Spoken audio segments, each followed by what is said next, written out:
Another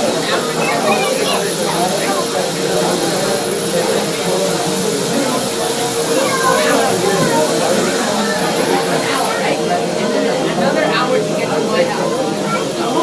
Without traffic, I have a 20 minutes to get an hour,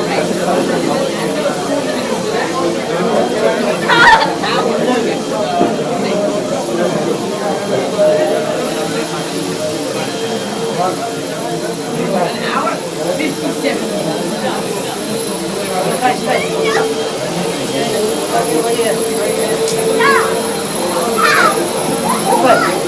Con la mano che piace. È una vostra pieva.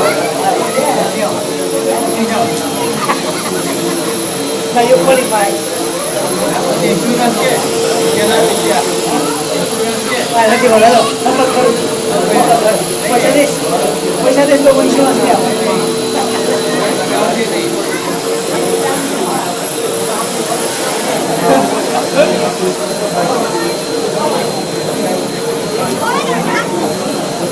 Nice, stop running. Stop running.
بر محمد و آل محمد صلوات.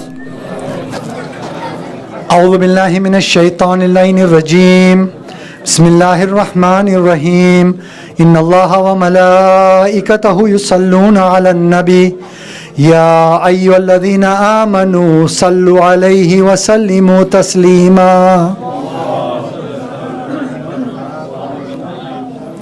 الله أكبر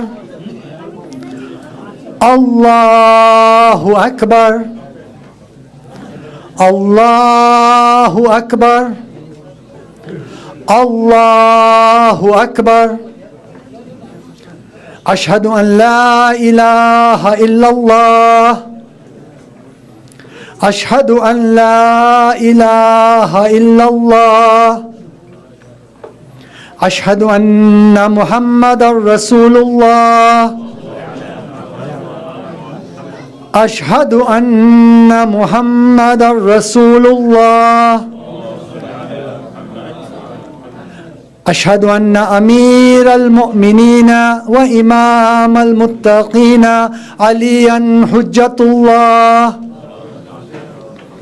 أشهد أن أمير المؤمنين وإمام المتقين عليا حجة الله.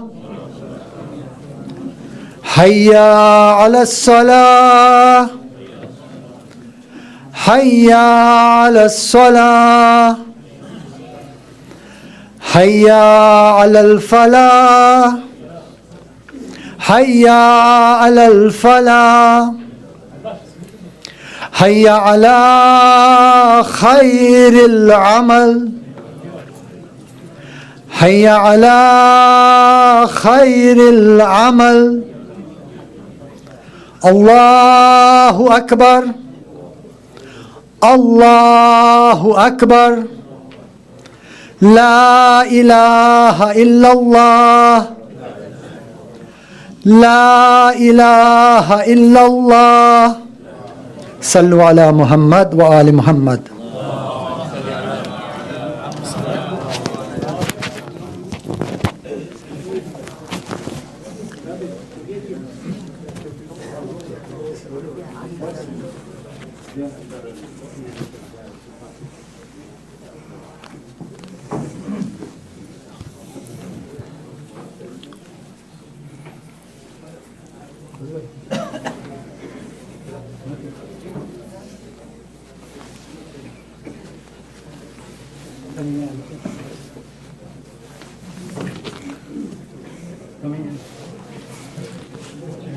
الله أكبر الله أكبر.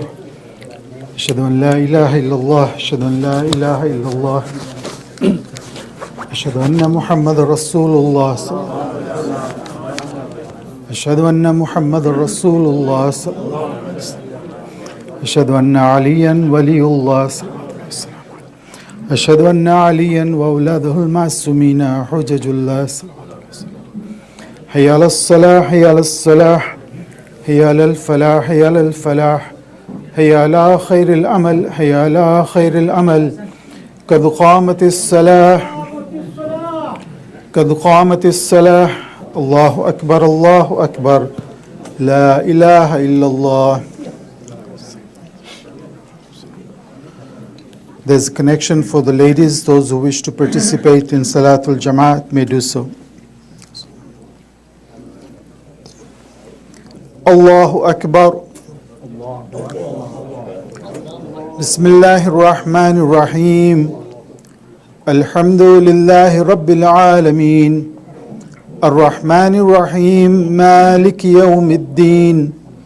Iyaka na'budu wa iyaka nasta'een. اهدنا الصراط المستقيم صراط الذين أنعمت عليهم غير المغضوب عليهم ولا الضالين. بسم الله الرحمن الرحيم. إنا أنزلناه في ليلة القدر وما أدراك ما ليلة القدر. ليلة القدر خير من 1000 شهر. تنزل الملائكة والروح فيها بإذن ربهم من كل أمر. سلام هي حتى مطلع الفجر. الله أكبر. سبحان ربي العظيم وبحمده اللهم صل على محمد وآل محمد سمع الله لمن حمده الله أكبر سبحان ربي الأعلى وبحمده اللهم صل على محمد وآل محمد الله أكبر استغفر الله ربي وأتوب إليه الله أكبر سبحان ربي الأعلى وبحمده اللهم صل على محمد وآل محمد الله أكبر بحول الله وقوته أقوم وأقعد بسم الله الرحمن الرحيم الحمد لله رب العالمين الرحمن الرحيم مالك يوم الدين إياك نعبد وإياك نستعين اهدنا الصراط المستقيم صراط الذين أنعمت عليهم غير المغضوب عليهم ولا الضالين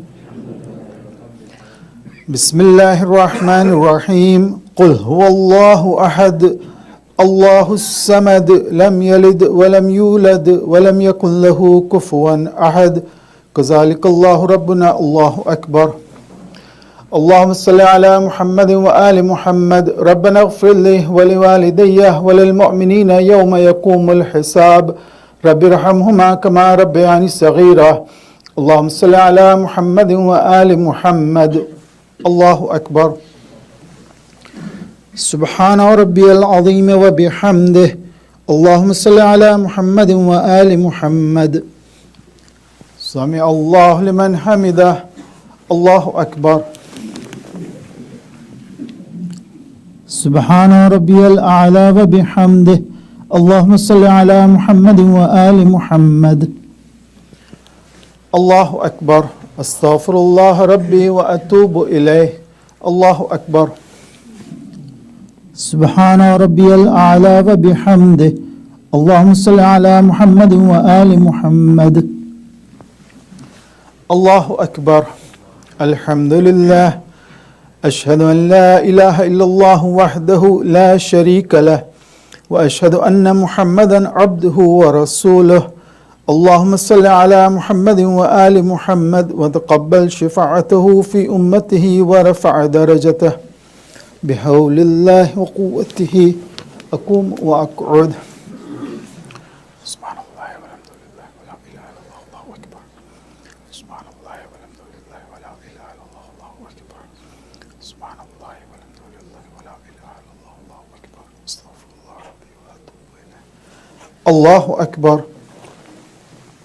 سبحان ربي العظيم وبحمده اللهم صل على محمد وآل محمد سمع الله لمن حمده الله أكبر سبحان ربي الأعلى وبحمده اللهم صل على محمد وآل محمد الله أكبر أستغفر الله ربي وأتوب إليه الله أكبر سبحان ربي الأعلى وبحمده اللهم صل على محمد وآل محمد يا لطيف ارحم عبدك الضعيف يا ولي العافية نسألك اللهم العافية عافية الدين والدنيا والآخرة بجاه محمد وآله الطاهرين الله أكبر بسم الله وبالله والحمد لله وخير الأسماء لله أشهد أن لا إله إلا الله وحده لا شريك له وأشهد أن محمدا عبده ورسوله اللهم صل على محمد وآل محمد السلام عليك أيها النبي ورحمة الله وبركاته السلام علينا وعلى عباد الله الصالحين السلام عليكم ورحمة الله وبركاته الله أكبر الله أكبر الله أكبر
اللهم صل على محمد وآل محمد. بسم الله الرحمن الرحيم.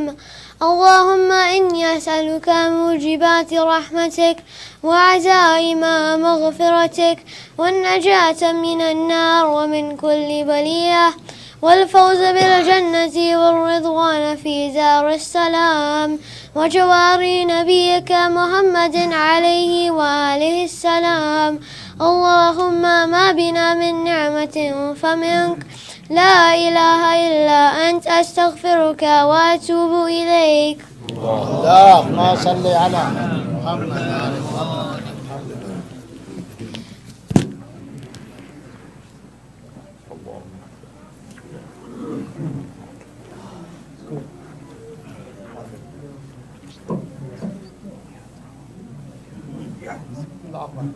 يا رحمن يا رحيم.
الله أكبر الله أكبر.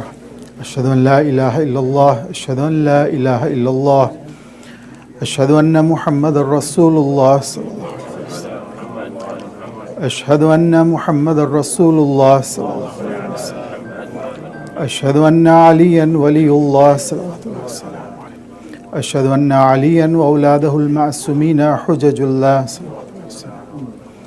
حي على الصلاة حي على الصلاة حي على الفلاح حي على الفلاح حي على خير العمل حي على خير العمل قد قامت الصلاة قد قامت الصلاة الله أكبر الله أكبر لا إله إلا الله استغفر الله الله أكبر بسم الله الرحمن الرحيم الحمد لله رب العالمين الرحمن الرحيم مالك يوم الدين إياك نعبد وإياك نستعين اهدنا الصراط المستقيم صراط الذين أنعمت عليهم غير المغضوب عليهم ولا الضالين بسم الله الرحمن الرحيم إنا أعطيناك الكوثر فصل لربك وانهر إنا شانئك هو الأبتر الله أكبر سبحان ربي العظيم وبحمده اللهم صل على محمد وآل محمد سمع الله لمن حمده الله أكبر سبحان ربي الأعلى وبحمده اللهم صل على محمد وآل محمد الله أكبر استغفر الله ربي وأتوب إليه الله أكبر سبحان ربي الأعلى وبحمده اللهم صل على محمد وآل محمد الله أكبر بحول الله وقوته أقوم وأقعد بسم الله الرحمن الرحيم الحمد لله رب العالمين الرحمن الرحيم مالك يوم الدين إياك نعبد وإياك نستعين اهدنا الصراط المستقيم صراط الذين أنعمت عليهم غير المغضوب عليهم ولا الضالين بسم الله الرحمن الرحيم قل هو الله أحد الله الصمد لم يلد ولم يولد ولم يكن له كفوا أحد كذلك الله ربنا الله أكبر اللهم صل على محمد وآل محمد ربنا آتنا في الدنيا حسنة وفي الآخرة حسنة وقنا عذاب النار بجاه محمد وآله الأطهار رب لا تذرني فردا وأنت خير الوارثين اللهم صل على محمد وآل محمد الله أكبر سبحان ربي العظيم وبحمده اللهم صل على محمد وآل محمد سمع الله لمن حمده الله أكبر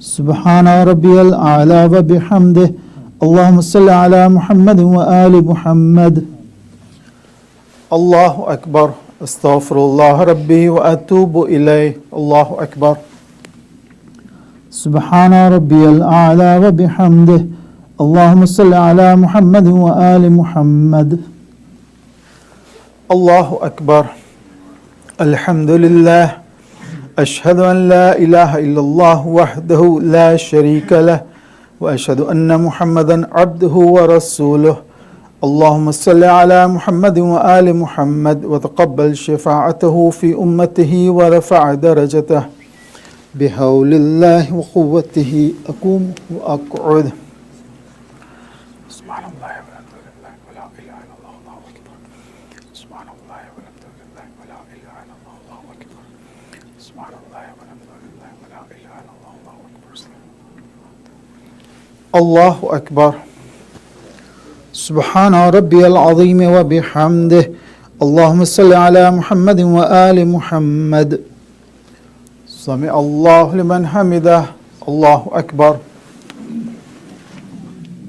سبحان ربي الأعلى وبحمده اللهم صل على محمد وآل محمد الله أكبر استغفر الله ربي وأتوب إليه الله أكبر سبحان ربي الأعلى وبحمده اللهم صل على محمد وآل محمد الله أكبر بحول الله وقوته أقوم وأقعد سبحان الله ولا إله إلا الله الله أكبر Subhanallah wa la ilaha illallah, Allahu Akbar. Subhanallah wa la ilaha illallah, Allahu Akbar. Astaghfirullah rabbi wa atubu ilayh. Allahu Akbar. Subhana rabbiyal azim wa bihamdih. Allahumma salli ala Muhammadin wa ali Muhammad. Sami Allahu liman hamidah. Allahu Akbar. Subhana rabbiyal a'la wa bihamdih. Allahumma salli ala Muhammadin wa ali Muhammad. Allahu Akbar. Astaghfirullah rabbi wa atubu ilayh. Allahu Akbar. Subhana rabbiyal a'la wa bihamdih. Allahumma salli ala Muhammadin wa ali Muhammad. Ya Latif irham abdaka az-za'if bijah Muhammadin wa alihi at-tahirin. Allahu Akbar. Bismillah wa billah walhamdulillah wa khairul asma'i lillah. Ashhadu an la ilaha illallah wahdahu la sharika lah. وأشهد أن محمدا عبده ورسوله. اللهم صل على محمد وآل محمد. السلام عليك أيها النبي ورحمة الله وبركاته. السلام علينا وعلى عباد الله الصالحين. السلام عليكم ورحمة الله وبركاته. الله أكبر الله أكبر الله أكبر.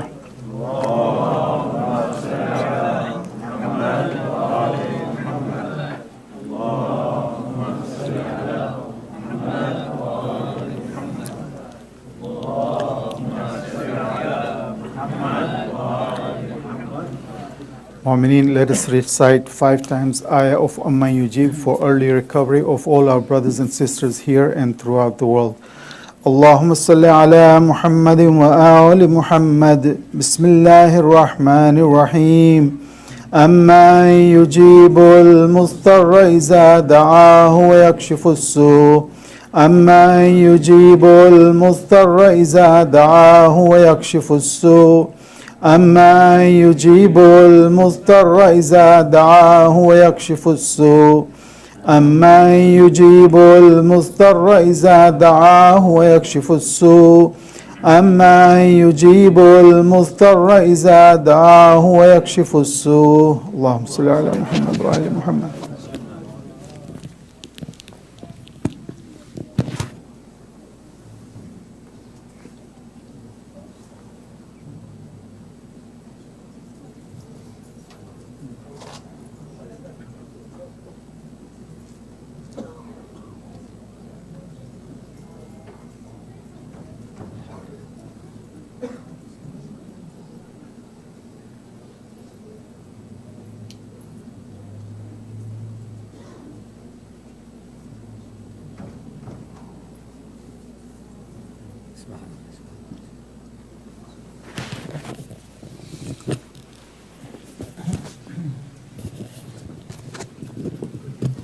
اللهم صل على محمد وآل محمد. بسم الله الرحمن الرحيم. اللهم إنه ليس لعلم بموضع الرزق وإنما أطلبه بخطرات تخسر على قلبي فأجول في طلبه البلدان فأنا فيما أنا طالب كالحيران لا أدري في سهل هو أم في جبل أم في أرض أم في سماء أم في بر أم في بحر وعلى يدي من ومن قبل من وقد علمت أن علمه عندك وأسبابه بيدك وأنت الذي تقسمه بلطفك وتسببه برحمتك. اللهم فصل على محمد وآله واجعل يا ربي رزقك لي واسعا ومسلبه سهلا ومأخذه قريبا ولا تعنني بطلبي ما لم تقدر لي فيه رزقا فإنك غني عن عذابي وأنا فقير إلى رحمتك. فصل على محمد وآله وجد على عبدك بفضلك إنك ذو فضل عظيم.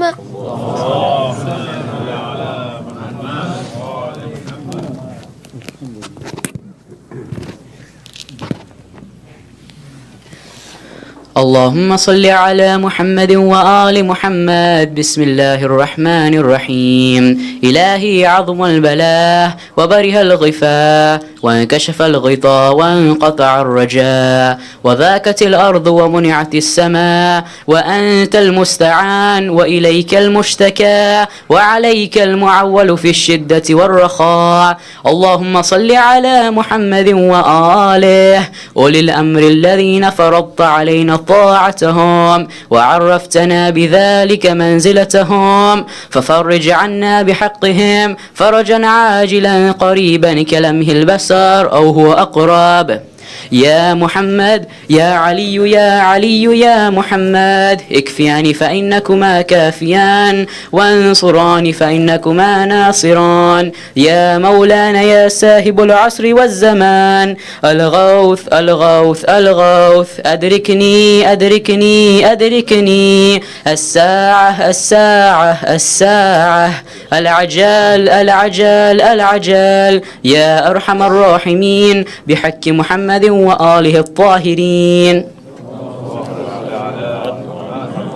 اللهم صل على محمد وآل محمد. بسم الله الرحمن الرحيم. السلام عليك يا رسول الله يا نبي الله، السلام عليك يا أمير المؤمنين، السلام عليك يا فاطمة الزهراء سيدة نساء العالمين، السلام عليك يا خديجة الكبرى أم المؤمنين، السلام عليك يا حسن المجتبى، السلام عليك يا أبا عبد الله الحسين، وعلى 9 المعصومين من ذريتك، علي بن الحسين ومحمد بن علي وجعفر بن محمد وموسى بن جعفر وعلي بن موسى ومحمد بن علي وعلي بن محمد والحسن بن علي والحجة بن الحسن، أجل الله فرجه وسحل الله مخرجه وظهوره. والسلام عليكم جميعا ورحمة الله وبركاته مع الصلوات.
Bar Muhammad wa Ali Muhammad Salawat.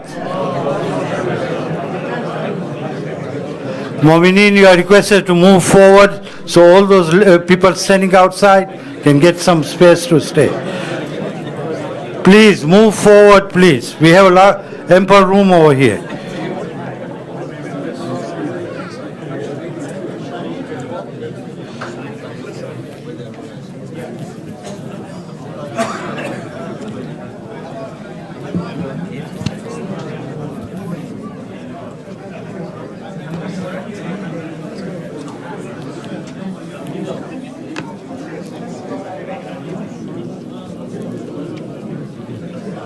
صلوات.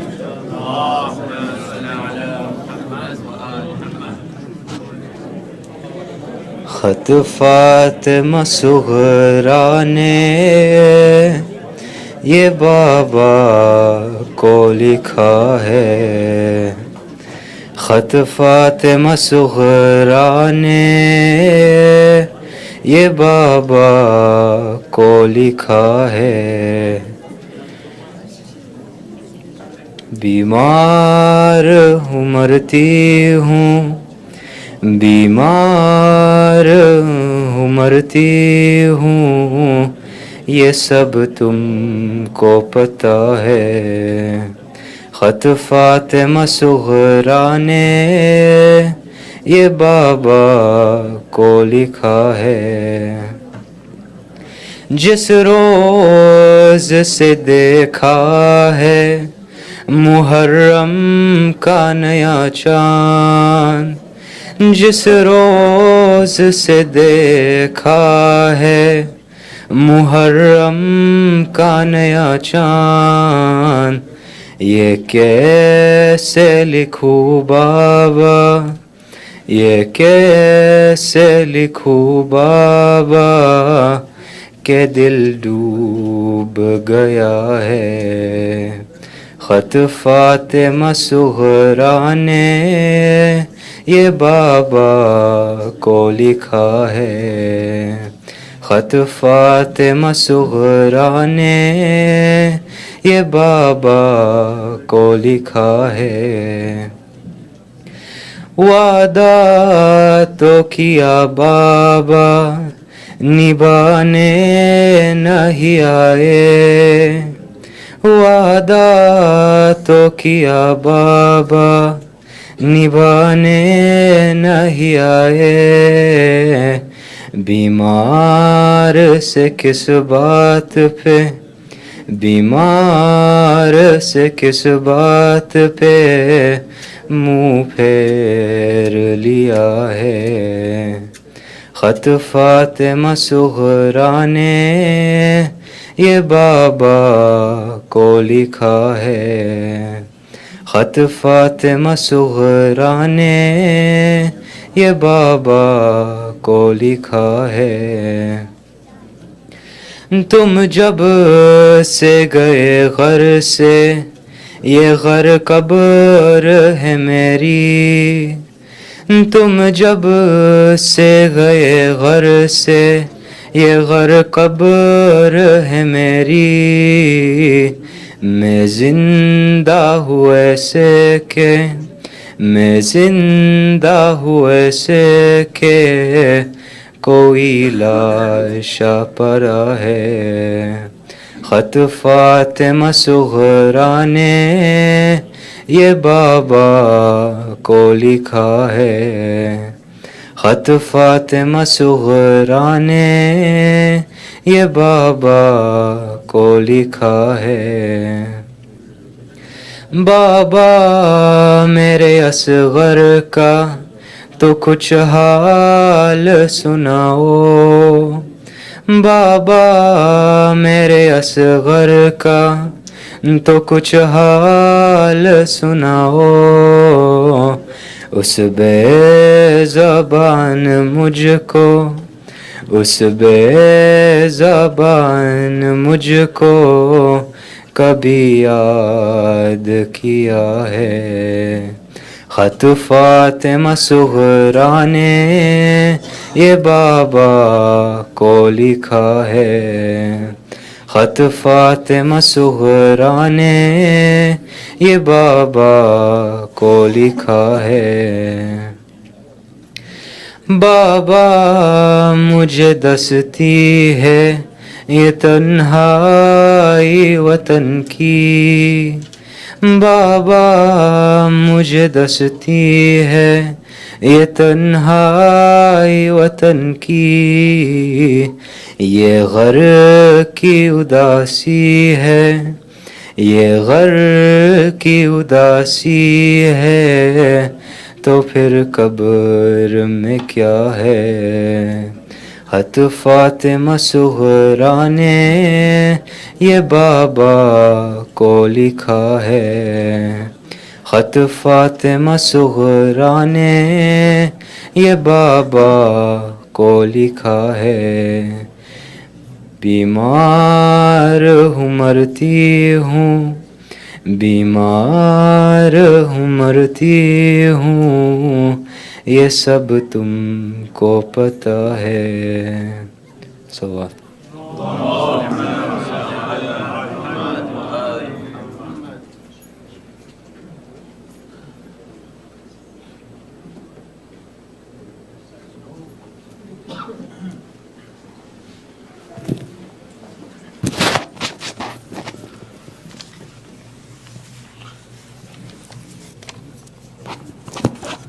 صلوات.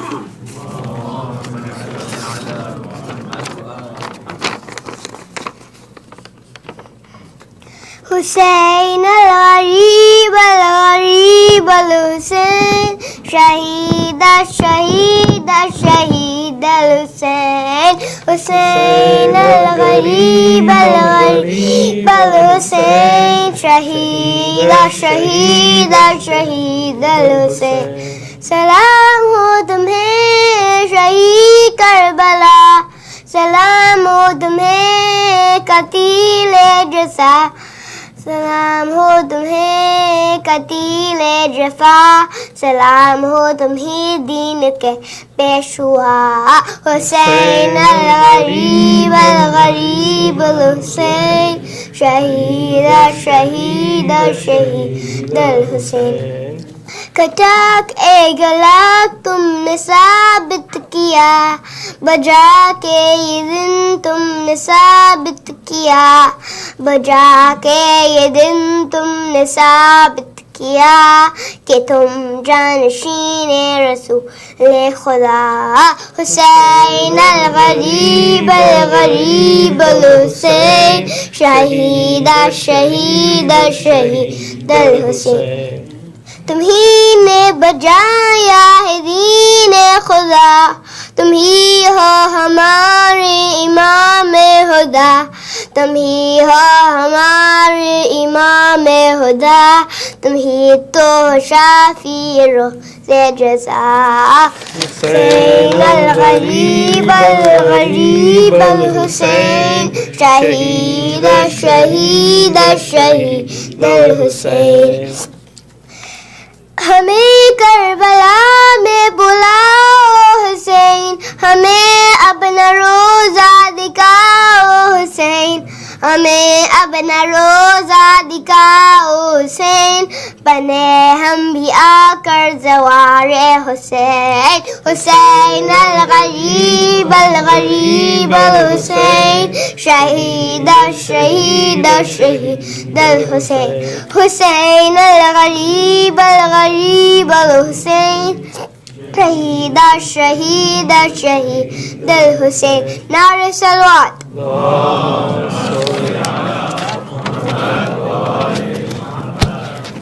نعرہ حیدری.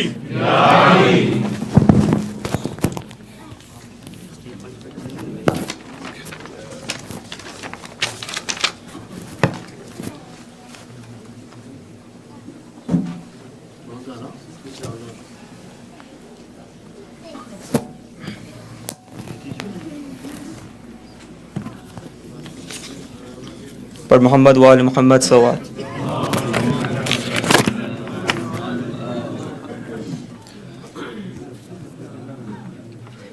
The moon of Muharram,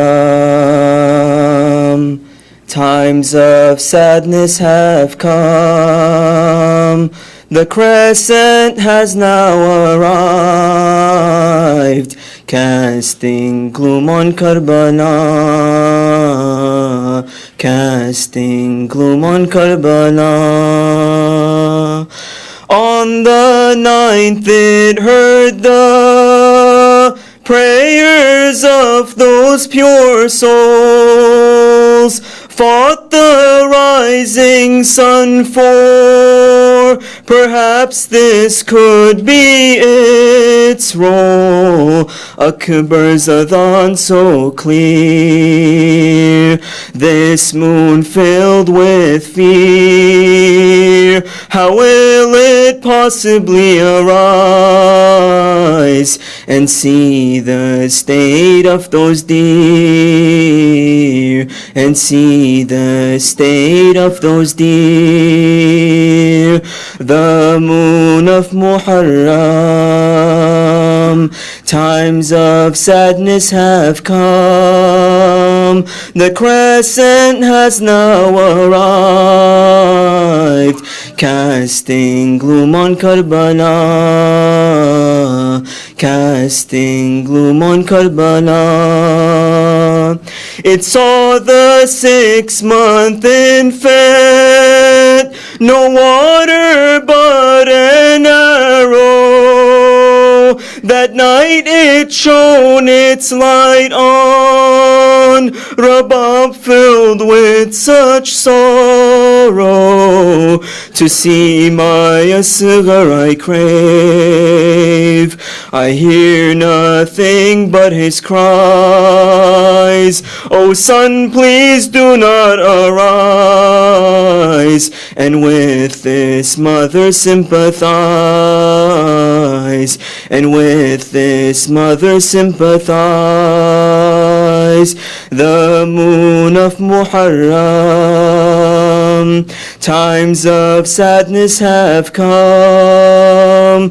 The crescent has now arrived, casting gloom on Karbala, casting gloom on Karbala.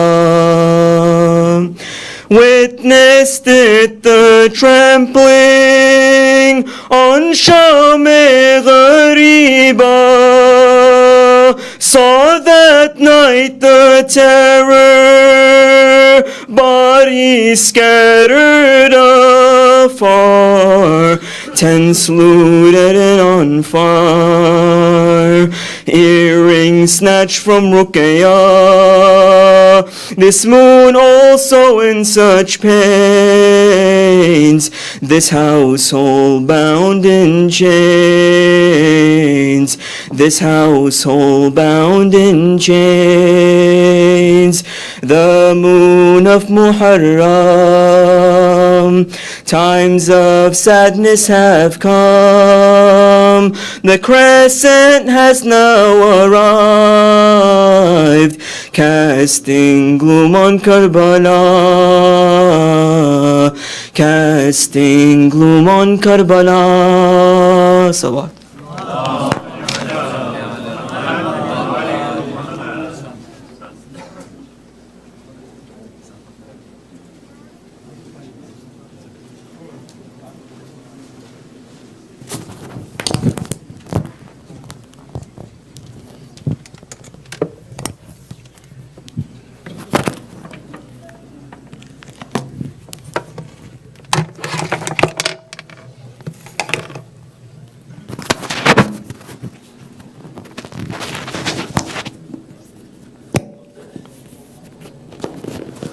Bismillah ar-Rahman ar-Rahim.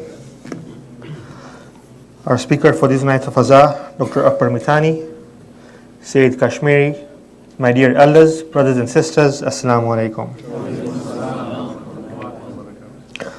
Before we share with you a few announcements for tonight, we also have a couple of short speeches and a short video from the Simco to share with you. So first of all, I would like to invite our President, Brother Akber Mithani, to address us. Brother Akber.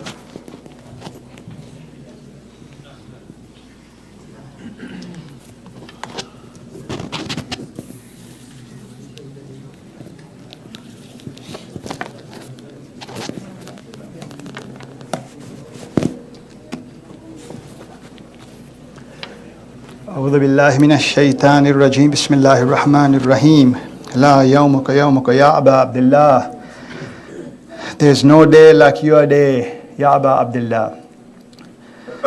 My brothers and sisters in Islam, Assalamu alaikum. First, I'd like to take this opportunity to invite to Sayyid Kashmiri to welcome you to our center. He's the representative of our Marja Taqleed, Sayyid Ali Sistani, in North America, and he'll have a few minutes to address us after I'm done. So thank you very much for coming, and we hope you'll visit us more often, inshallah. I have a very simple message. As you know, our term is almost coming to an end. And we want to set in motion a sequence of events so we can have the next election. So I'd like to make an announcement, and it will be forthcoming also, through our newswire, that we are scheduling the election to be on October 14th, inshallah. And prior to that, there will be other issues that we need to deal with, because we do need to pass the accounts. So hopefully we'll make an effort to do that before that time. And we had also mentioned before that we need to have a meeting with the general body to discuss about the legal issues. So we will do that as well prior to the election. So I'd like to make you aware, if for those who are intending to run, and it's 3 weeks from today, if you can please give your nomination to any of the 3 independent trustees, Brother Ahmad Allu, Sohail Abdallah, or Raza Manji. The nominations have to be given a week before October 14th, so we have time to assess and do the right balloting.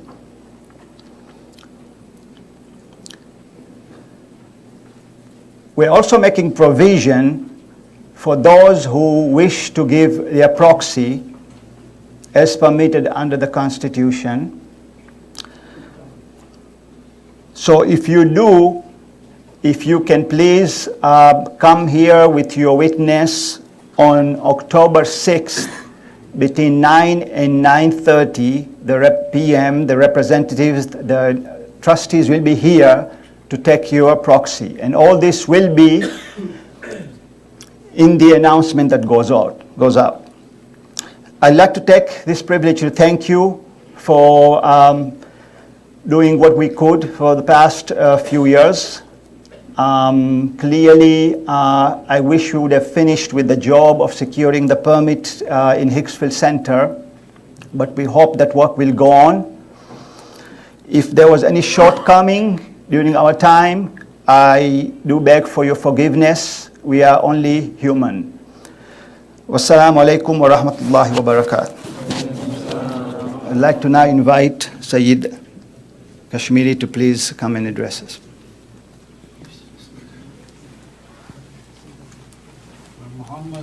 Thank you. Akber Mithani, sorry, we're taking your time. Just maybe 10 minutes, not over. I promise. You are from Canada, no? To Vancouver? Yes. Yes.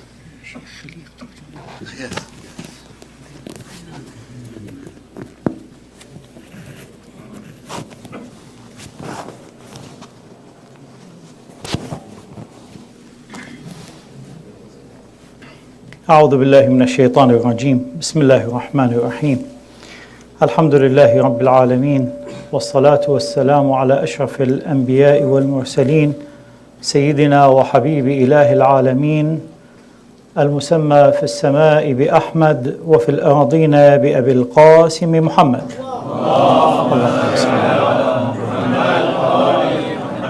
وعلى أهل بيته الطيبين الطاهرين الذين أذهب الله عنهم الرجس وطهرهم تطهيرا، لا سيما سيدنا ومولانا أبي الأحرار سيد الشهداء أبي عبد الله الحسين عليه السلام.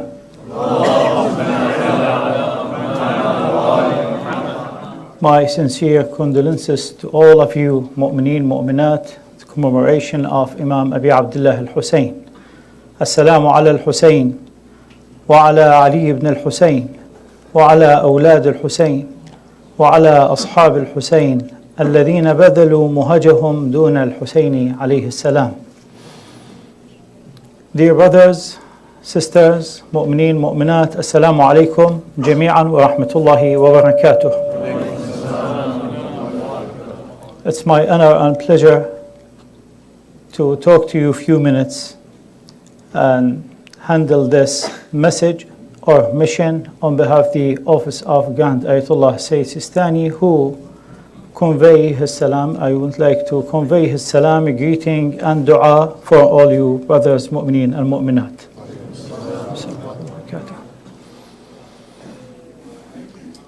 Talking about Imam Abi Abdullah al-Hussein is not easy task.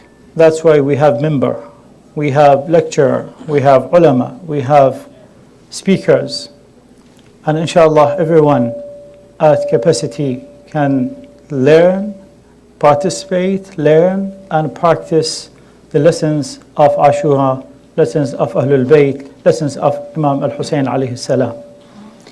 From my perspective, as a liaison officer of Grand Ayatollah Sistani in North America, we have different roles. So part of my role, I have to come, I have to give respect, and I have to do some PR and get connect with our beloved mu'mineen, mu'minat, to build better relationship and to consider many things during the year.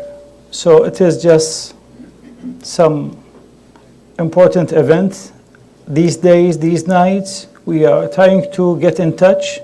So for more details, inshallah, in different events, we can be at your service. So Brother Murtaza Nathani, thank you for your cooperation and in replying to your message. Yes, surely, inshallah, I will be at your service and community, inshallah, more. Imam Abi Abdullah al-Hussein alayhi salam, when he left city of Medina, he left an important document, historical. Today it is a historical document. He left it with his brother, half brother Muhammad ibn al-Hanafiyyah. وَإِنِّي لَمْ أَخْرُجْ أَشِرًا وَلَا بَطِرًا وَلَا ظَالِمًا وَلَا مُفْسِدًا إِنَّمَا, I'm leaving the city, holy city of the Prophet sallallahu alaihi wasallam, my city, my land, for one mission. There's nothing else. And don't compare me with other leaders who might they have different reasons or different agendas. No, my mission is the mission of Prophet sallallahu alaihi wasallam. My mission is Allah's mission. Innama in Arabic, when you say innama, so this is the only way. There's nothing else. Innama waliyukum Allah wa rasuluhu walladhina. There's no other wali we have. Allah, Prophet, and Ahlul Bayt. Here, same thing. Innama kharajtu li talab al-islah, to bring some new situation to this nation, to take this nation back after 60 years, after 50 years of corruption. I want to put it on right rail to get connect to the Prophet sallallahu alaihi wasallam again. So revival. إنما خرجت لطلب الإصلاح, reforming. Dear brothers and sisters, I think sisters also, they listen. Today also we need some reform. And reform needs ulama, needs marja'iyah, as Imam al-Hussein was the marja' of the ummah. Leadership, religious authority. But the other part is mu'mineen, believers. When we have believers, the succeed is there. Otherwise, religious authority will be alone, will be like Imam Hussein again in Karbala, with a few members of companion. Today, we live in such a great country, and we carry out a document that shows our identity, citizen identity, while we have to keep and work strong and to keep our religious identity as a followers of Ahlul Bayt salamullahi alayhim. And the beauty, one of the perspective of the beauty of Ithna Ashari school of thought is that we can work, we can live, we can deal in any where in the world our religion, our school of thought gives us a good platform, great platform to work on ourselves and take community, not only myself as an individual, not only my family as an individual family, no, as a community in large, not only one group of the community. It is Shi'ism, it is not Arab, it is not Persian, it is not Turkish, it is not Indian, it is not Pakistani, it is the banner that we carry out and the label we have, and we raise it as a flag of Imam Hussein alayhi salam, is the Tashayyu', the Shi'ism. Having said that, we need to set a tone, we together, that carry out the message of Imam Hussein with today's situation. We need to take our Shia people to different level. This is very sad in such a great country. I visit many Shia groups in this country, and everyone has different agenda, has different way. Diversity is good. Different ethnicity is good. This is a blessing from Allah subhanahu wa ta'ala. And Quran says, Allah created you from different colors, different languages, different. That's fine. It is part of the creation. It is noble thing that we keep our local or our what called cultural, our language, our accent. That's fine. But when it comes to the Shi'ism, no, it is different. We have to work together. I can't say I am Irani, I am Iraqi, I am Pakistani. No, I am American Shia Muslim. We need to work on this, dear brothers and sisters. Our new generation, if we don't handle this with them, we will see more gap between us and new generation. Who will be responsible for that in the future?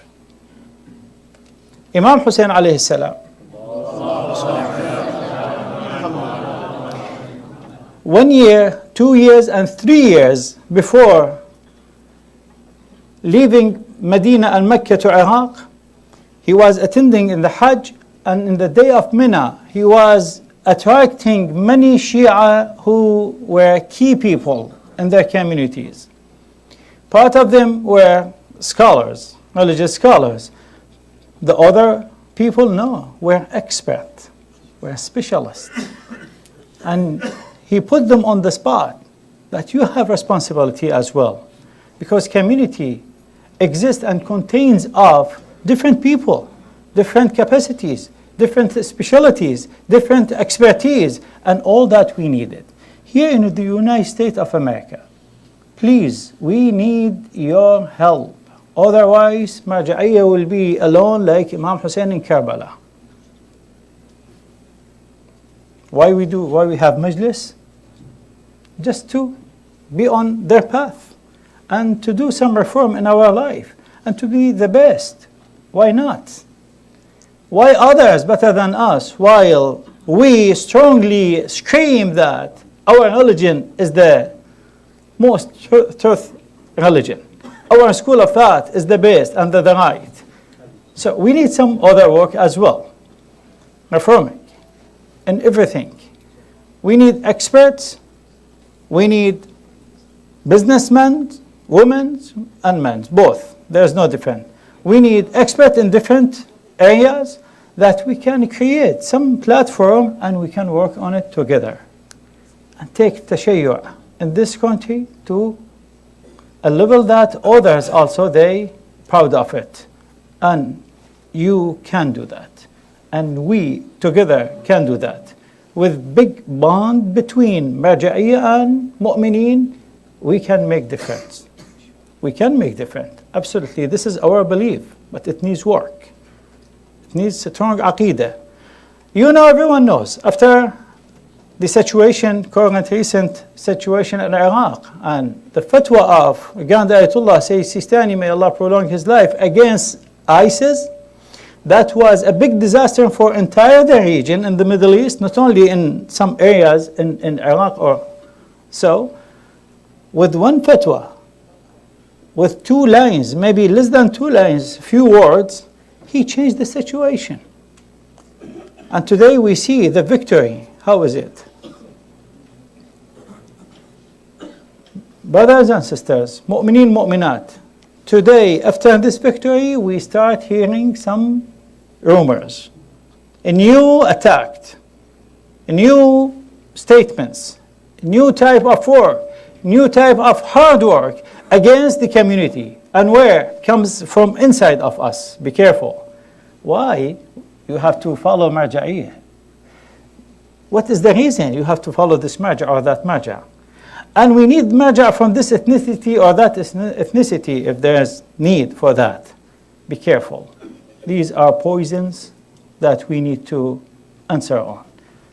We need to be careful and keep the unity of our community. Even taqleed issue. Taqleed issue is your personal issue. It is not community issue. As a community large, we have marja'iyah and we have the highest marja'. That's it. Done. As a person, maybe you, based on your understanding and your resource, maybe you follow this marja' or that marja'. That is your personal issue, status. You want to pay qasr or tamam or something else. This eating food and drink halal, that is not halal. It is your personal issue. You go back to your marja' and ask. But when it comes to tashayyu' as a Shi'ism, when it comes to community, no. We have to be careful. We have to be united and strong more than any else time. Thank you for this opportunity. Inshallah, we try to meet you more. Wassalamu alaikum wa rahmatullahi wa barakatuh. Jazakallah. I'm sorry, I forgot to talk about this. This is a small effort, humble effort, but inshallah, with the blessing of Allah, has a lot of reward. Who is Hussein? Very brief, with a language from Western to Western. It is not translation, and it is not my work. Some expert people, they worked on it, okay? Please, this is for non-Muslim people. If you need more, as much as you want, we have, alhamdulillah, donors, we have sponsors, they can support. So any number of copies of this book you need, we can provide you with one condition. Give it to non-Muslim people. Muslim and mu'mineen, they know Imam Hussein alayhi salam. I left some flyers and business cards with Brother Murtaza. So if you need, please contact us and see you more. Brother Mithani, I'm so sorry I took your time. Jazakallah khair. I heard a lot about you from Sheikh Ismail Khalil, and it is a good opportunity to see you here. Jazakumullah. Assalamu alaikum wa rahmatullahi wa barakatuh.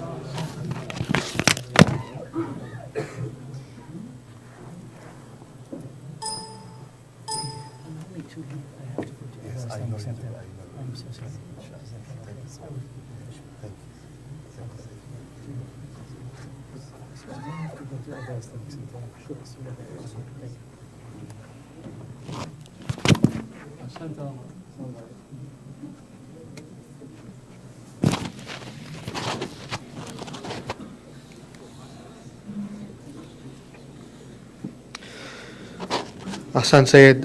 So next we would like to share with you a short video. Nasimco has asked us to share with you. Basically the idea is to improve their communication to the members of the community with the recent activities. So Brother Muntazir, the video please. Ahsan.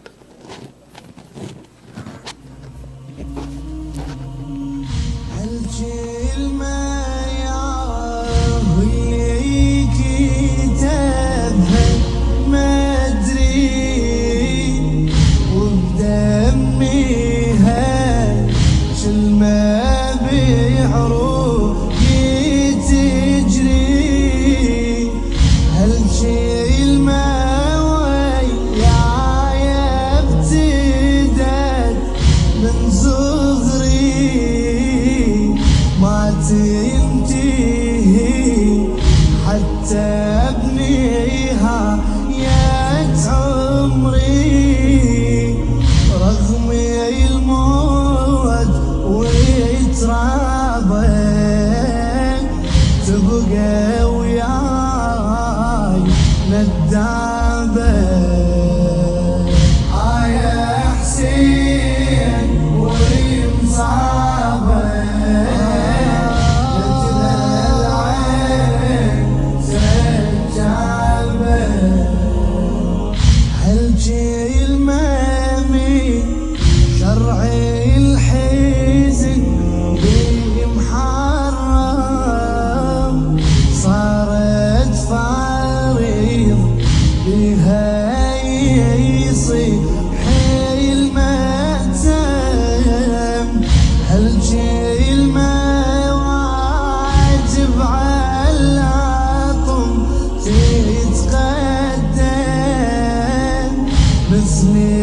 الصلاة تتوضى لو تيتيمم ارضي الآه أسبابه من عاشور والصوابه يا حسين وين صابه يا حسين لجل العين سجابه.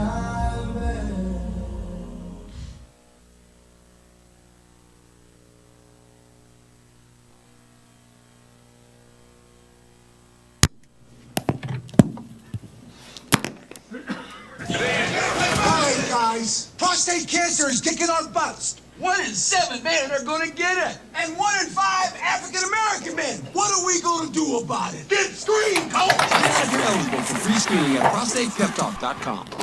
Winner of today's match.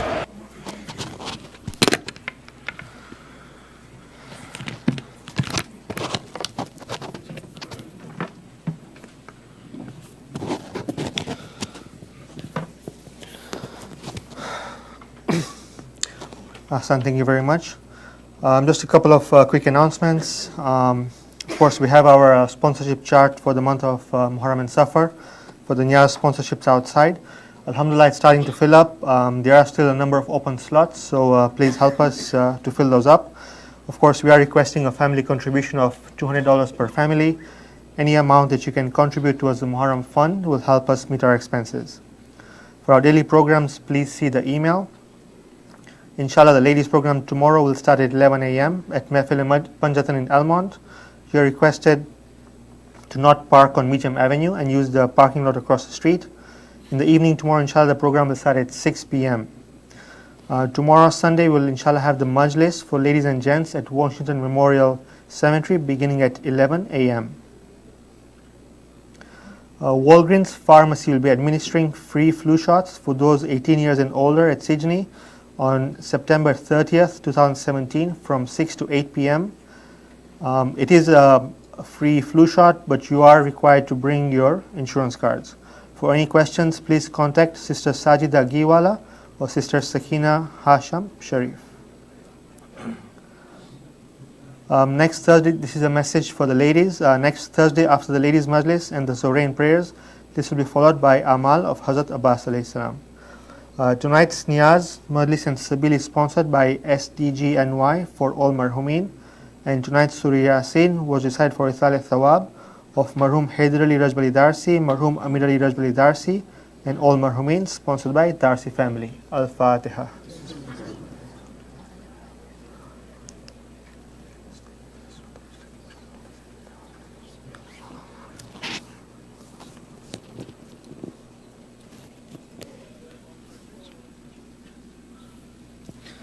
Before I invite Dr. Mithani, if I can please request you to all move forward so that we can accommodate others who come after us.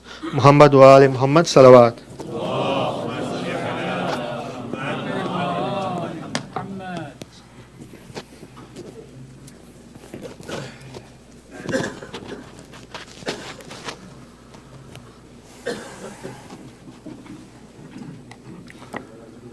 سورة المباركة الفاتحة.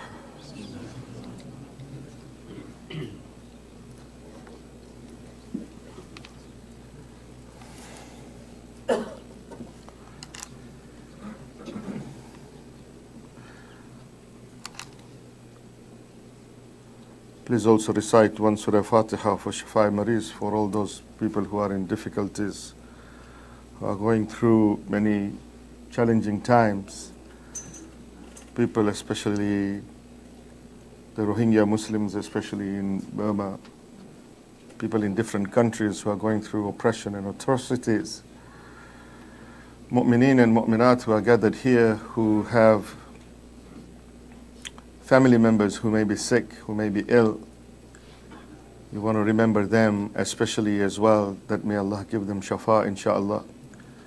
And so we ask you for all of these to please recite one Surah Fatiha for Shafai Mariz.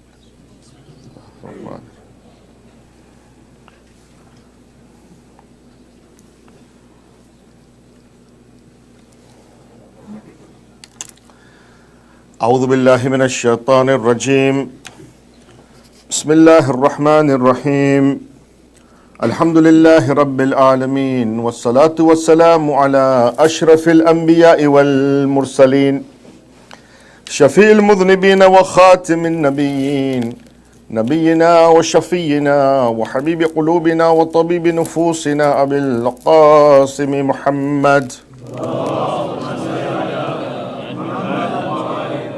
وعلى أهل بيته الطيبين الطاهرين المعصومين المنتجبين بسم الله الرحمن الرحيم رب اشرح لي صدري ويسر لي أمري واحلل عقدة من لساني يفقه قولي اللهم صل على محمد وآل محمد بسم الله الرحمن الرحيم فإليك يا رب نسبت وجهي وإليك يا رب مددت يدي فبعزتك استجب لدعائي وبلغني منايا ولا تقطع من فضلك رجائي واكفني شر الجن والإنس من أعدائي يا سريع الرضا اغفر لمن لا يملك إلا الدعاء فإنك فعال لما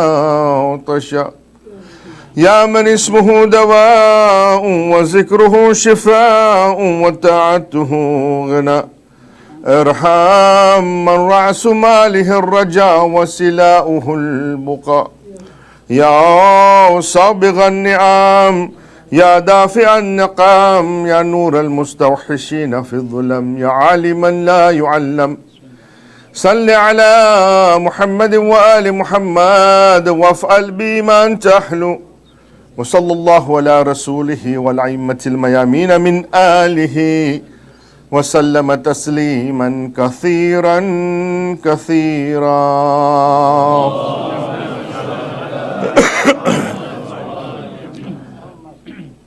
أما بعد, elders of the community, my brothers and sisters in Islam, respected scholars, Assalamu alaikum jami'an wa rahmatullahi wa barakatuh. أعظم الله أجورنا وأجوركم بمسابنا بأبي عبد الله الحسين عليه الصلاة والسلام. Allah subhanahu wa ta'ala in the Holy Quran, in surah in the Holy Quran called Surah Mudassir, from ayat number 40 onwards, he talks about the people of the heaven and the people who are going to be in hell. And he says in this ayah, he says, في جنات يتساءلون عن المجرمين. He says that there are going to be people in Jannah, in heaven, and they will see the people in hell who are guilty. And they will be surprised to see these people. Be people there, like myself, and they'll say to them, they will be surprised, to see these people in Jahannam. Because they thought to themselves that these people were actually pious. They were muttaqi, they had taqwa. So they'll be surprised to see these people. And they'll say to these people, مَا سَلَكَكُمْ فِي سَقَرٍ. What is it that brought you to hell? Said, dude, I thought you were a good guy, But I see you in Jahannam, and I'm kind of surprised that you're here. So he'll say, مَا سَلَكَكُمْ فِي سَقَرٍ. What is it that brought you to hell? You should be in heaven with us. And then Surah Mudassir, Allah gives the reasons why those people who the people of Jannah thought they should be with them are actually in hell. And the first reason that Allah subhanahu wa ta'ala gives, He says, قَالُوا لَمْ نَكُوا مِنَ الْمُسَلِّينَ. These people will say that we are in hell because we were not of those people who prayed their obligatory salat. That's why we are in hell. And then at the end of this ayah, by the time we get to ayah number 48, Allah subhanahu wa ta'ala in the end says, فَمَا تَنْفَعْهُمْ شَفَاءَةُ الشَّافِعِينَ. He says that these are those people who on the day of Qiyamah, they will not have intercession. They will not have shafa'at. And I gotta tell you, man, we as the believers of Ahlul Bayt, if we rely on something, we rely on the shafa'at of the Ahlul Bayt. You know, in the day of Qiyamah. But Allah subhanahu wa ta'ala says that these people who have themselves admitted, قَالُوا لَمْ نَكُ مِنَ الْمُصَلِّينَ, we were not of those who prayed their obligatory salat. Allah says, for you there is no shafa'at. The Prophet says, As-salatu umududdin. Salat is the pillar of the religion. In qubilat qubila ma siwa, wa in ruddat rudda ma siwa. If your salat is accepted on the day of Qiyamah, then all of your amals will be accepted. But if your salat is not accepted, then none of your amals will be accepted. The topic, of course, today is the topic of salat. And you may think to yourself that why is he talking about such a basic thing? And alhamdulillah, all of you are from the Musallin. And maybe the admonition is to me first and foremost. But it is a topic that has come to me as a request to recite. And I picked this night purposefully because of the importance of this topic.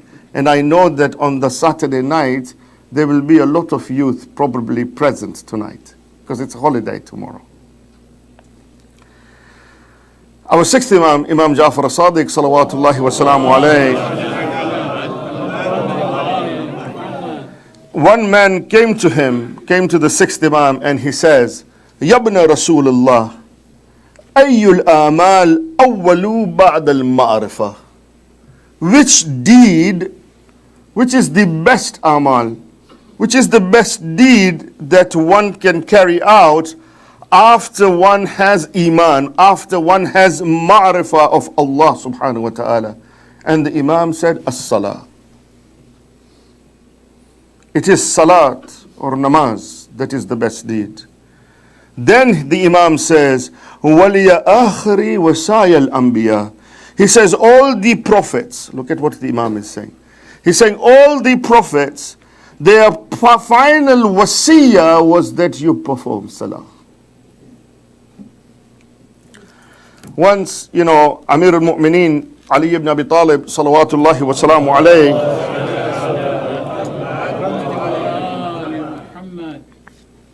he was sitting down with some of his companions.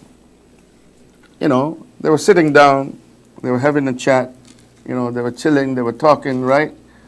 And, Amir al-Mu'mineen at that time, he addressed his companions.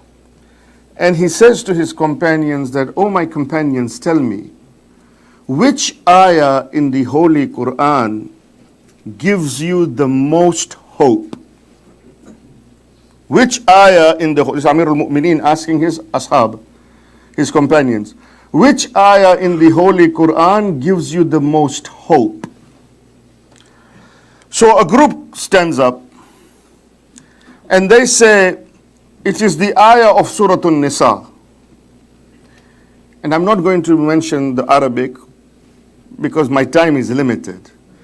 So he says that it's the ayah from Surah An-Nisa where Allah subhanahu wa ta'ala says that Allah does not forgive shirk, but He grants forgiveness for all that sins, all the sins, but that sin to whom He ever pleases. Other than shirk, Allah subhanahu wa ta'ala grants forgiveness for all of the sins. And they said, this is the ayah that gives us the most hope. And Imam alayhi salam says, it's a good ayah, but it is not the one. And another group stands up and they say, we know, Amir al-Mu'mineen, we know which ayah. It is the ayah from Surah Al-Zumar that gives us the most hope, where Allah subhanahu wa ta'ala says, "Say, O my servants who have committed excesses against themselves," right? Who have committed sins against themselves, "do not despair of the mercy of Allah subhanahu wa ta'ala, for surely Allah forgives all sins." They said this is the ayah that gives the most hope in the Holy Quran. And Amirul Mu'mineen says it is a good ayah, but it is not the one. Then a third group stands up and they say, no, we know. Amirul Mu'mineen, we know. It is actually another ayah from Surah An-Nisa. This first group got it wrong. But there is another ayah of Surah An-Nisa where Allah subhanahu wa ta'ala says that whoever commits an evil deed or is unjust to himself and he does istighfar, right? He asks for forgiveness, he will find Allah to be most forgiving and most merciful. That is the ayah that gives us the most hope. And he says it is a good ayah, but it is not the one. Then the final group stands up. Perhaps this was the Baraza group, right? The final group stands up and says, no, Amir Mu'minin, we know. It is an ayah from Surah Al Imran. The ayah is that the pious people are those who, when they commit an evil act or are unjust to themselves, and they do the dhikr of Allah subhanahu wa ta'ala, and they do istighfar for their sins, and who can forgive their sins except for Allah subhanahu wa ta'ala? And Amirul Mu'minin says it is a good ayah, but it is not the one. And now the people feel they become silent. They don't have anything more to say. At that time, Amirul Mu'minin says, anybody else? And they all say, we have nothing else to say, O Amirul Mu'minin. So then Amirul Mu'minin stands up and he says, O assembly of Muslims, he says that I have heard from my beloved Prophet sallallahu alaihi wasallam. He says that the most hopeful ayah in the Holy Quran is the ayah of Surah Hud, ayah number 114, where Allah subhanahu wa ta'ala says, وَأَقِيمِ الصَّلَاةِ طَرَفِيَ النَّهَارِ وَزُلْفًا مِنَ اللَّيْلِ إِنَّ الْحَسَنَاتِ يُذْهِبْنِ السَّيِّئَاتِ ذَلِكَ ذِكْرَى لِلذَّاكِرِينَ. He says it is this ayah where Allah subhanahu wa ta'ala says, and establish your salat. وَأَقِيمَ الصَّلَاةِ at 2 parts of the day and 1 part of the night. Indeed, the good effects of performing salat will wipe away your evil deeds. And he says this is the ayah that gives the most hope. And for a believer, equally important alongside the awe of Allah subhanahu wa ta'ala is the hope that we have in Allah subhanahu wa ta'ala. And if we were to be deserving of the mercy of Allah subhanahu wa ta'ala, the first thing that we need to focus on is our salat. The Holy Prophet was in his last Hajj, and when he went to his last Hajj, he came to the Holy Kaaba. And he came to the Holy Kaaba and he held the Holy Kaaba, the Prophet. He held the Holy Kaaba. He held the Holy Kaaba. And he said to his companions, to the people who were there with the Hujjaj who had come to do Hajj with him, he said to them, do you want me to tell you the signs that will appear before Qiyamah? Says to them, do you want me to tell you the signs? Because we are all interested, right? What are the signs? Yes? He said, do you want me to tell you the signs that will appear before the day of Qiyamah? And Salman al-Farsi said, Bala ya Rasulullah. Yes, of course we want to know. Tell us. And the first thing that the Holy Prophet said, He said that the people will leave their salat and they will stop reciting it. And there was absolute amazement on the face of Salman al-Farsi. Like Salman said, are you serious? I mean, he didn't say that. I mean, I'm saying it in my words, right? But I mean, he was really, amazed. And he's saying to the Prophet, like, really? People will leave their salat? Like, are you kidding me? And the Prophet says, indeed, they will. We have three interpretations of this hadith from the ulama of akhlaq. Right? This hadith of the Prophet where he says people will leave their salat, we have three interpretations. The first interpretation is that people will leave their namaz and their salat without any excuse. Without any excuse. And the Holy Prophet said that these people will be from amongst the kafir, who leave their salat without any excuse. بين الإيمان والكفر ترك الصلاة. The distance between iman and kufr is that person who leaves his salat and he does not perform it. And then the Prophet says something very interesting. Now don't misquote me on this. Listen carefully, right? The Prophet says that if one does not perform his salat for 3 consecutive days, if one does not perform his salat for 3 consecutive days without any reason, without any reason he does not perform his salat for 3 consecutive days, and then if he dies, the Prophet says, then consider not burying that person in your qabristan.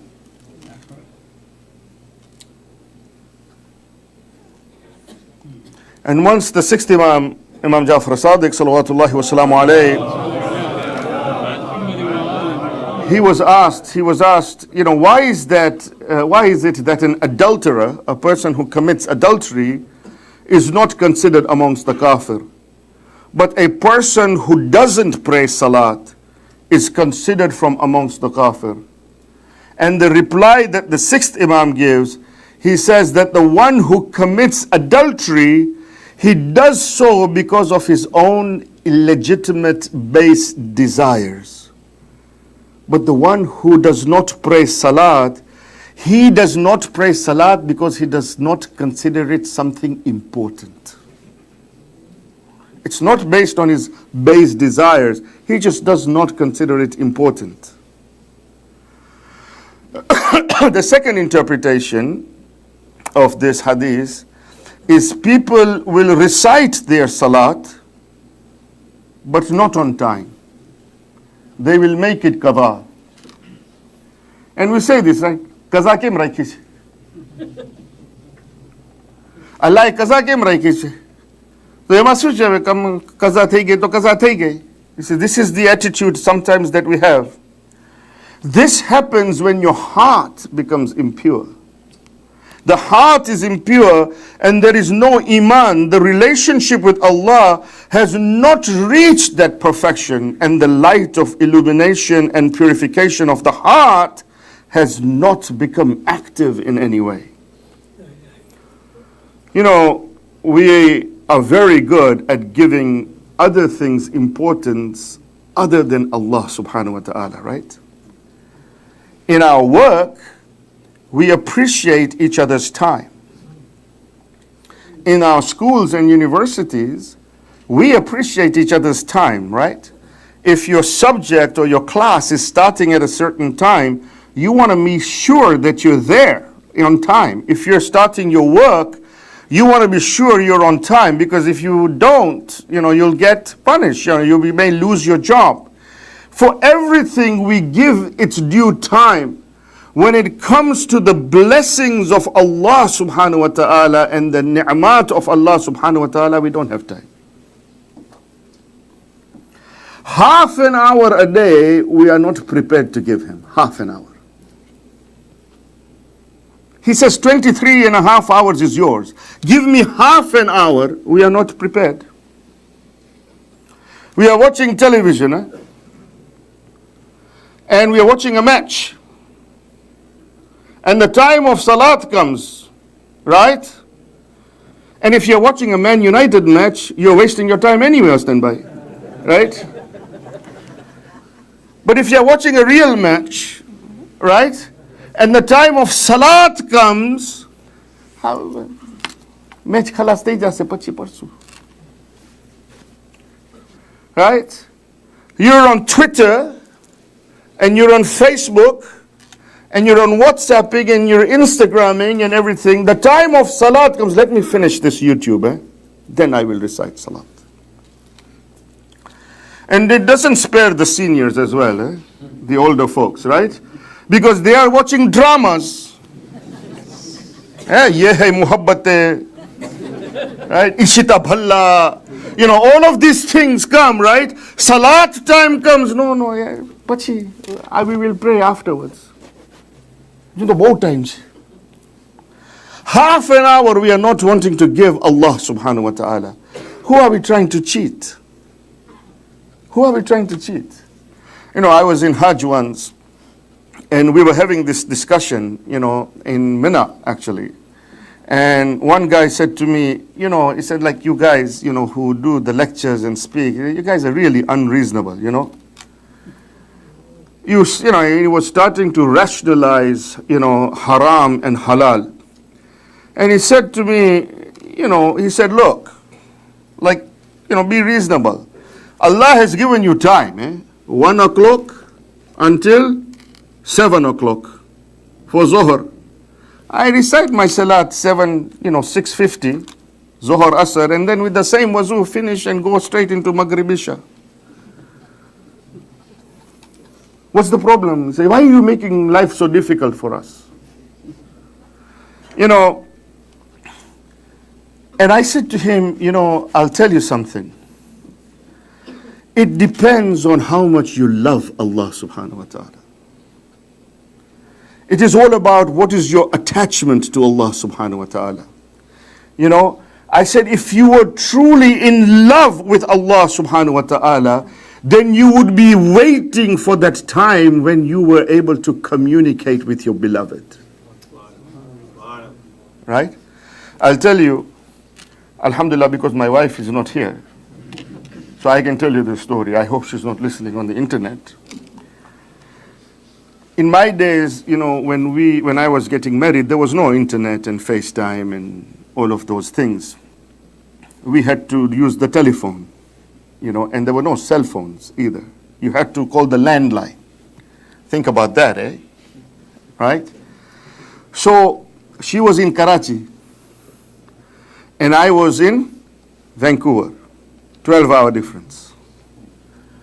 So I would tell her, I would say, we were not married yet, right? So we were just, you know, engaged, seeing each other. So I would tell her, you know, at 9 o'clock my time, I will call you. But now please stay next to the phone, because I don't want your father to pick it up. There will be a story. So stay by the phone at 9 o'clock and I will give you a call. Now, at 8:30 p.m., I would be anxious. I want to talk to my beloved. And some dude comes to me and he starts to talk to me. I'm looking at him, I'm talking to him, but my eye is on that clock. And I'm thinking to myself, when will this bala go? You know, so that I can actually talk to my beloved.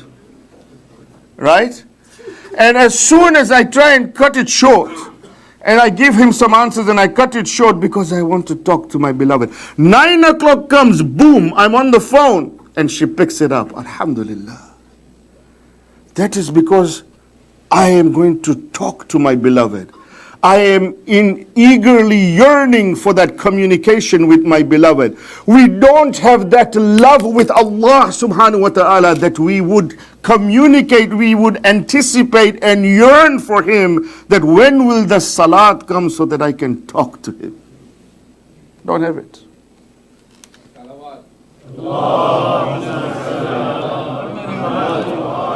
And you know, there are 3 times, especially where people don't care about their salat, right? One is at subuh time, fajr, right? You know, and the angels descend at the time of fajr with gifts, with ni'mat from Allah subhanahu wa ta'ala. And when they see the believers sleeping and they are not waking up for their salat, they say to each other in amazement, what are they doing? Why are they not awake? We have come with so many gifts.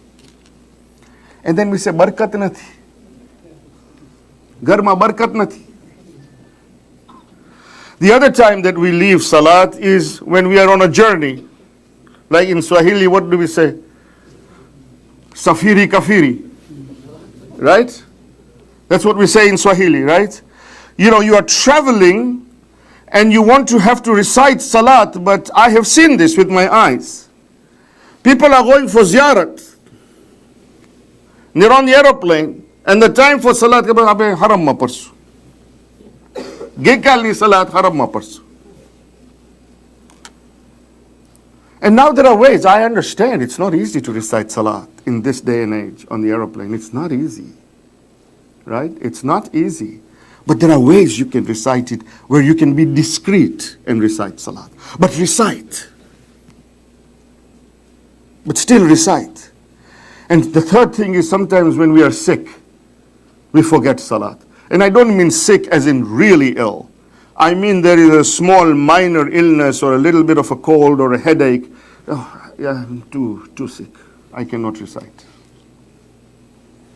We don't recite salat and then we come to the majlis of Aba Abdullah al-Hussein. Tell me, what have we learned from the message of Aba Abdullah? What have we learned from Karbala? Karbala is an example and a frame in which the hearts of the shuhada were in such love and awe of Allah subhanahu wa ta'ala that the ashab of Imam Hussein come to him on the day of Ashura and say, we will stand in front, you recite your salat. What have we learned? The jailer in Zindan-e-Sham, Sin Maqtal, the jailer in Zindan-e-Sham, he says that I knew the time of salat. He said I never had to look at when is the time of salat. He said I knew the time of salat when I heard the rattling of the chains of the fourth imam. On the day of Ashura, when Imam Hussein alayhi salam was on the ground, last moments of Imam Hussein, last moments. Before Shimr came to behead Aba Abdullah al-Hussein, other people were first sent to behead Aba Abdullah al-Hussein. And a group came forward to behead Aba Abdullah al-Hussein. When they got to Aba Abdullah al-Hussein, Imam Hussein opened his eyes and looked at them and he said to them, have you recited your salat? And when they heard this, they dropped their swords and they ran away and they said, what is this man saying? How can we kill a man like this who at his last moment is telling me, have I recited my salat? The third reason that the ulama of akhlaq say of the hadith of the Prophet and their interpretation is that people will recite salat, but they will not recite it like it should be recited. Fast. Boom, boom, boom, boom. Right? The hadith says that they are going to be like those pigeons. You know, when you throw the food to the pigeons, you will see them, right? Tap, tap, tap, tap, tap, tap, tap, tap, tap, right? They eat the food. And he said that they recite salat in that way. Because salat now has become a burden for us. Namaz pari na to ek vyadi ochi thai jai. Vyadi. Salat is now vyadi. It's a burden. Jaldi namaz pari na jaldi to su ek vyadi ochi thai jai. We have missed the point, my friends. We have missed the point. The Holy Prophet says that the biggest thief is that person who steals from his salat. And there are times when you should be reciting your salat fast. And there are times when the Imam of the Imam of the Jamaat has to recite it fast. Right? Such as the times in Shahru Ramadan. Right? Islam is not a cruel religion. But not always. Right? Because this is a process where you communicate with Allah subhanahu wa ta'ala. You connect with Allah subhanahu wa ta'ala. But we don't want to give them that. Imam Hassan al-Mujtaba salawatullahi wa salamu alayhi, when he used to do wudu, he used to tremble and shake during wudu. And people would come to him and say, Yabna Rasulullah, what's wrong with you? You're doing wudu, but look at your state. You are shaking. You are trembling. And he says to them, do you know that I am now going in front of my Lord? And my Lord is that Lord who is the Almighty and the All-Powerful. And I am trembling because I am in awe of Allah subhanahu wa ta'ala.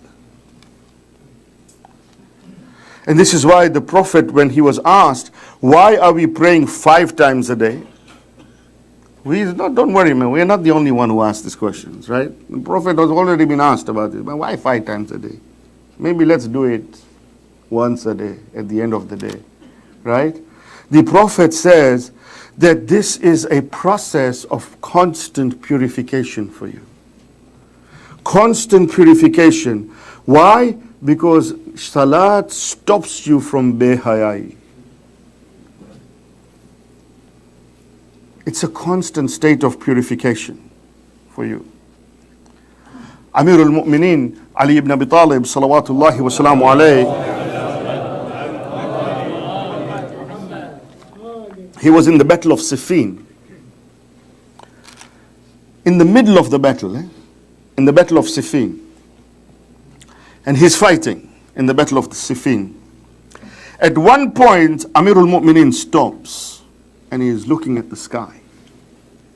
And as he's looking at the sky, Ibn Abbas comes to Amir al-Mu'mineen. Now, Ibn Abbas and Amir al-Mu'mineen, they had like a pretty good relationship, because normally, you would not talk to Imam Ali in a regular kind of way, right? Because of the greatness of this man. But Ibn Abbas was a very close friend of Amir al-Mu'mineen. So they were able to kind of have a conversation at a different level. So Ibn Abbas comes to Amir al-Mu'mineen and he says to Amir al-Mu'mineen, he says, what are you doing? Why are you looking at the sky? And Imam Ali alayhi salam says to Ibn Abbas, he says, I am waiting for the time of Zohar to come. I am waiting for the time to come because I am yearning to meet my Lord. I am waiting for Salat. Ibn Abbas says to Amir al-Mu'mineen, he says, Imam, we're in the middle of the battle here. You know what I'm saying? And he says, we're in the middle of the battle. He says, let's finish this. We'll go back to the mosque, and then we'll Aram say, we will recite Salat. Don't worry about it, man. Let's just finish this off. And Amir al-Mu'mineen says to Ibn Abbas, he says, tell me, what is the use of this battle? Is this battle not being fought so that we are able to preserve the salat and the spirit of the salat? Otherwise, why are we fighting? It's a process of purification that allows you to get closer and closer to Allah subhanahu wa ta'ala. It gets you into contact with Allah subhanahu wa ta'ala. It allows you to connect with your Creator, because this human being then, he stands up first and he says, Alhamdulillahi Rabbil Alameen. Praise is only to Him.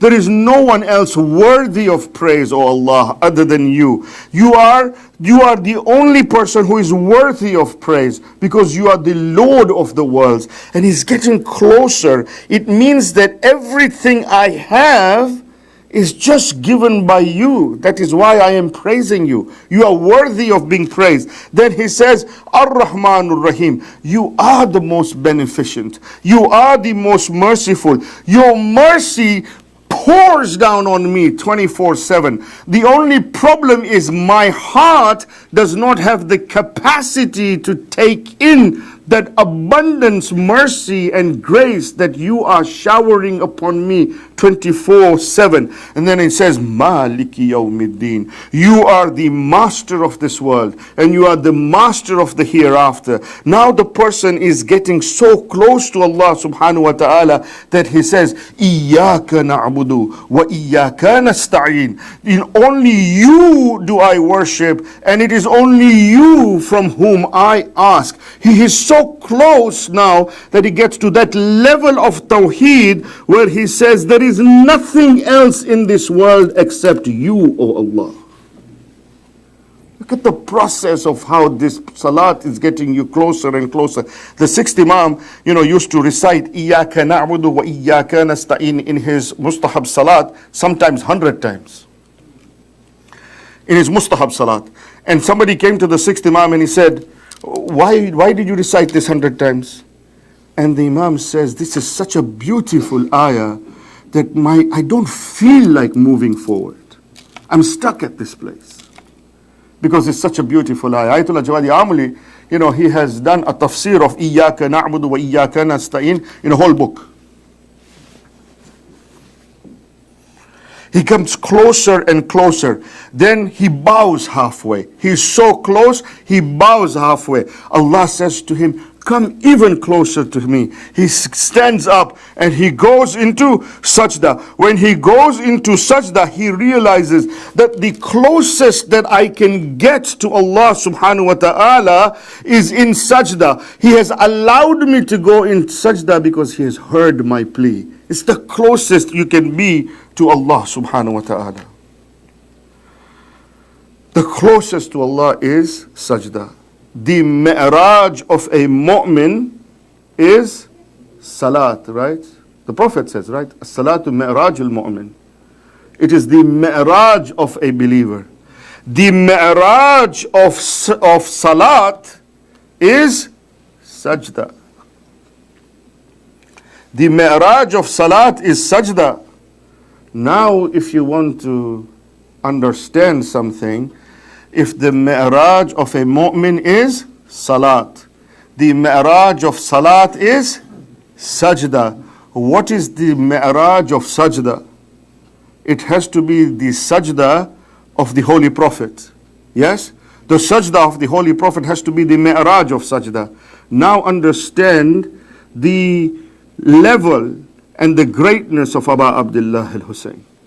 That when the Prophet is in his salat, and when the Prophet is in his sajda, he now comes onto the arms and the shoulders of the Prophet to such an extent that the Prophet lengthens his sajda for Hussein.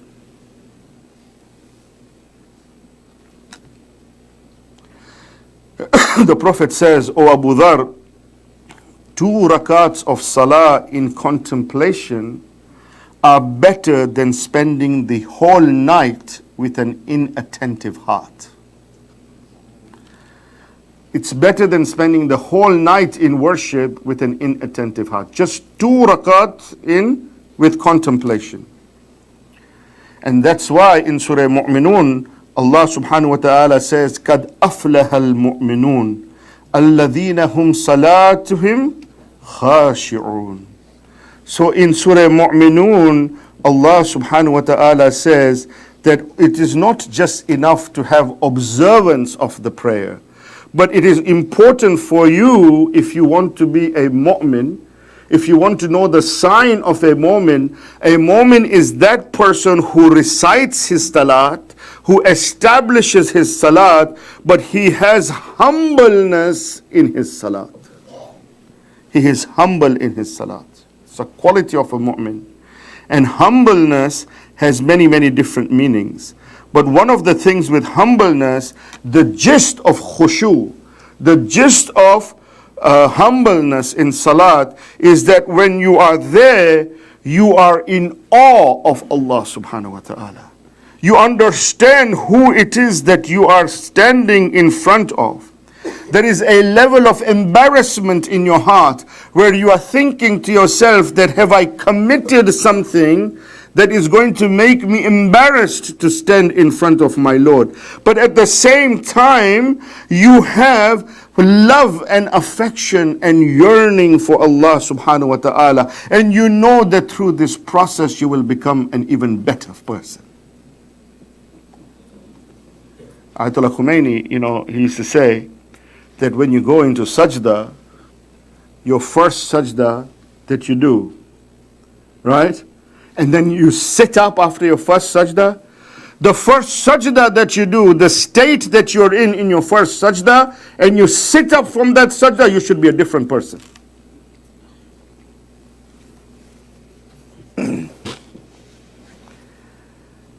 The power of sajda is amazing. It revolutionizes your existence. It transforms a person's personality and renovates the nature of the human being. It is a form of submission where there is no room for takabbur. The person who goes in sajda to Allah subhanahu wa ta'ala, how can he have arrogance? How can he have arrogance? Allama Rashid Turabi, he used to say, जो एक का सजदा नहीं करता वो हर एक का सजदा करता है.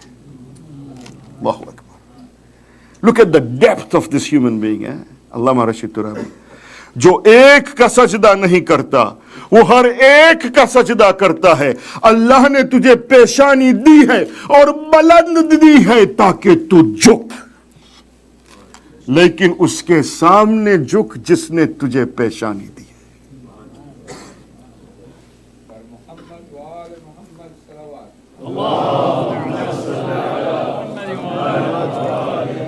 एक मरतबा फिर सलवात पढ़ ले मोहम्मद.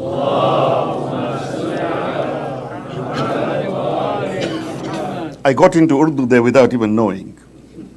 I apologize. जो एक का सजदा नहीं करता वो हर एक का सजदा करता है. A man came to the Holy Prophet and asked him, and he said, teach me something. Teach me what to do such that Allah loves me, the people love me, God increases my wealth, my body stays healthy, my life is prolonged, and I am resurrected with you on the day of Qiyamah. It's like the full meal deal, right? And he's not asking for a lot, is he? Right? So he says to Allah, the Holy Prophet, he said, tell me, teach me something so that Allah loves me, the people love me, God increases my wealth, my body stays healthy, my life is prolonged, and I am resurrected with you on the day of Qiyamah. But he's asked the Prophet. And if the Prophet is not going to give him an answer, who is? So the Prophet says to him that you have outlined 6 characteristics. And they require 6 actions on your part. And he says, if you want God, if you want Allah to love you, then purify yourself.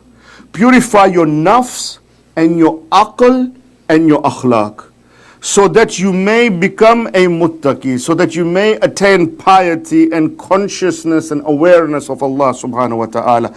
Be in that state where you are aware of Him all the time. Because if you are aware of Him all the time, then you will not have the audacity to do anything in His disobedience. So if you want Allah to love you, then that's what you want to do. He says that, number 2, if you want the people to love you, then be kind to them. Be kind to them and reject what is in their hands. So be kind to them and don't expect anything in return. Just be kind to them. Don't expect them to reciprocate. And then he says, you want Allah to increase your wealth. If you want God to increase your wealth, then make sure that you give your obligatory charity, your zakat and your khums. If you want Allah to increase your wealth, then give your zakat and your khums, right? We think the opposite. When we get the money, we don't want to give, because we think if we give, then our money will become less. Give your zakat, in charity. And then he says, if you want your body to stay healthy, then do sadaqah. Give charity outside of your obligatory charity, and your body will become healthy. And charity does not only mean wealth. Charity may even mean a smile to a fellow believer or a fellow human being. Give charity for the sake of Allah. And he says that if you want your life to be prolonged, then he says, the Holy Prophet said, then establish relationships with your kin and your blood relationships, right? Establish those relationships. Don't do kata rahmi, do sila rahmi. Be good with your relations and your blood relations, and Allah will prolong your life. And he says that if you want God to resurrect you with me, then prolong your sujood to the one Allah.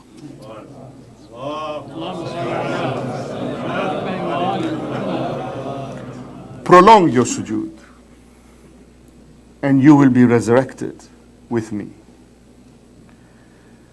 Now I know you may be sitting here thinking, this was really something that I wanted to emphasize, especially because I was requested to do so, but especially to the youngsters. I'm telling you, if you want your life to change, do your salat. It is an open challenge to you. Open challenge. You will see how your life changes. Give that half an hour to Allah subhanahu wa ta'ala in one day. You will see how your life will transform and how goodness will come to you. And how you will end up developing an ethical and moral character within yourself. Because that is the purpose of salat. It was in the salat on those nights in Kufa, the night in Kufa in salat, when Muslim ibn Aqil was reciting Maghrib salat, and he just had a few people behind him. And then when he finished his Isha salat, and he looked behind, and there was nobody there. I recite the Masa'ib of Hazrat Muslim on the third night, because for me, the first Shaheed of Karbala is Hazrat Muslim ibn Aqil, the brother of Aba Abdullah al-Husayn, the cousin brother of Aba Abdullah al-Husayn. There comes a time when Muslim is alone in Kufa. Out of the fear of Ibn Ziyad, and some, because of the temptations of Ibn Ziyad, have now left Muslim alone in Kufa. He is alone. He finishes his Isha Salat and he looks back, because he was leading the Salat. When he looked back, there was nobody behind him. He is left alone. The Kufians were scared of Ibn Ziyad, and they had changed colors. Ibn Ziyad now has sent his army to hunt Muslim in the alleyways of Kufa. Muslim is running from one alleyway to another alleyway. He now comes to a home and he sits outside the home, tired and fatigued, thirsty and hungry. Muslim now sits outside a home. An old lady comes out and she looks at Muslim and she says to Hazrat Muslim, "Oh Shaykh, what is it that you are doing here?" And Muslim says to this old lady, "I want just a few drops of water, for I am very thirsty and I have been running all day." And this old lady says to Muslim, "Oh Shaykh, do you not know that the situation situation in Kufa is tense at the moment. Do not just sit outside my house. Who are you? And Muslim says, I am Muslim ibn Aqil. I am the brother of Abu Abdullah al-Hussein. I am the messenger of Abu Abdullah al-Hussein. And the old lady says, in that case, do you not know that they have come out to look for you? And Muslim says, yes, I do know. And he says, do you not know that your life is in danger? And Muslim says, I know my life is in danger, but I have only one concern and I have only one worry. And my worry is that I have already sent a message to my Mawla Abu Abdullah al-Hussein, and he will be coming to Kufa. I don't know what will happen if he comes to Kufa.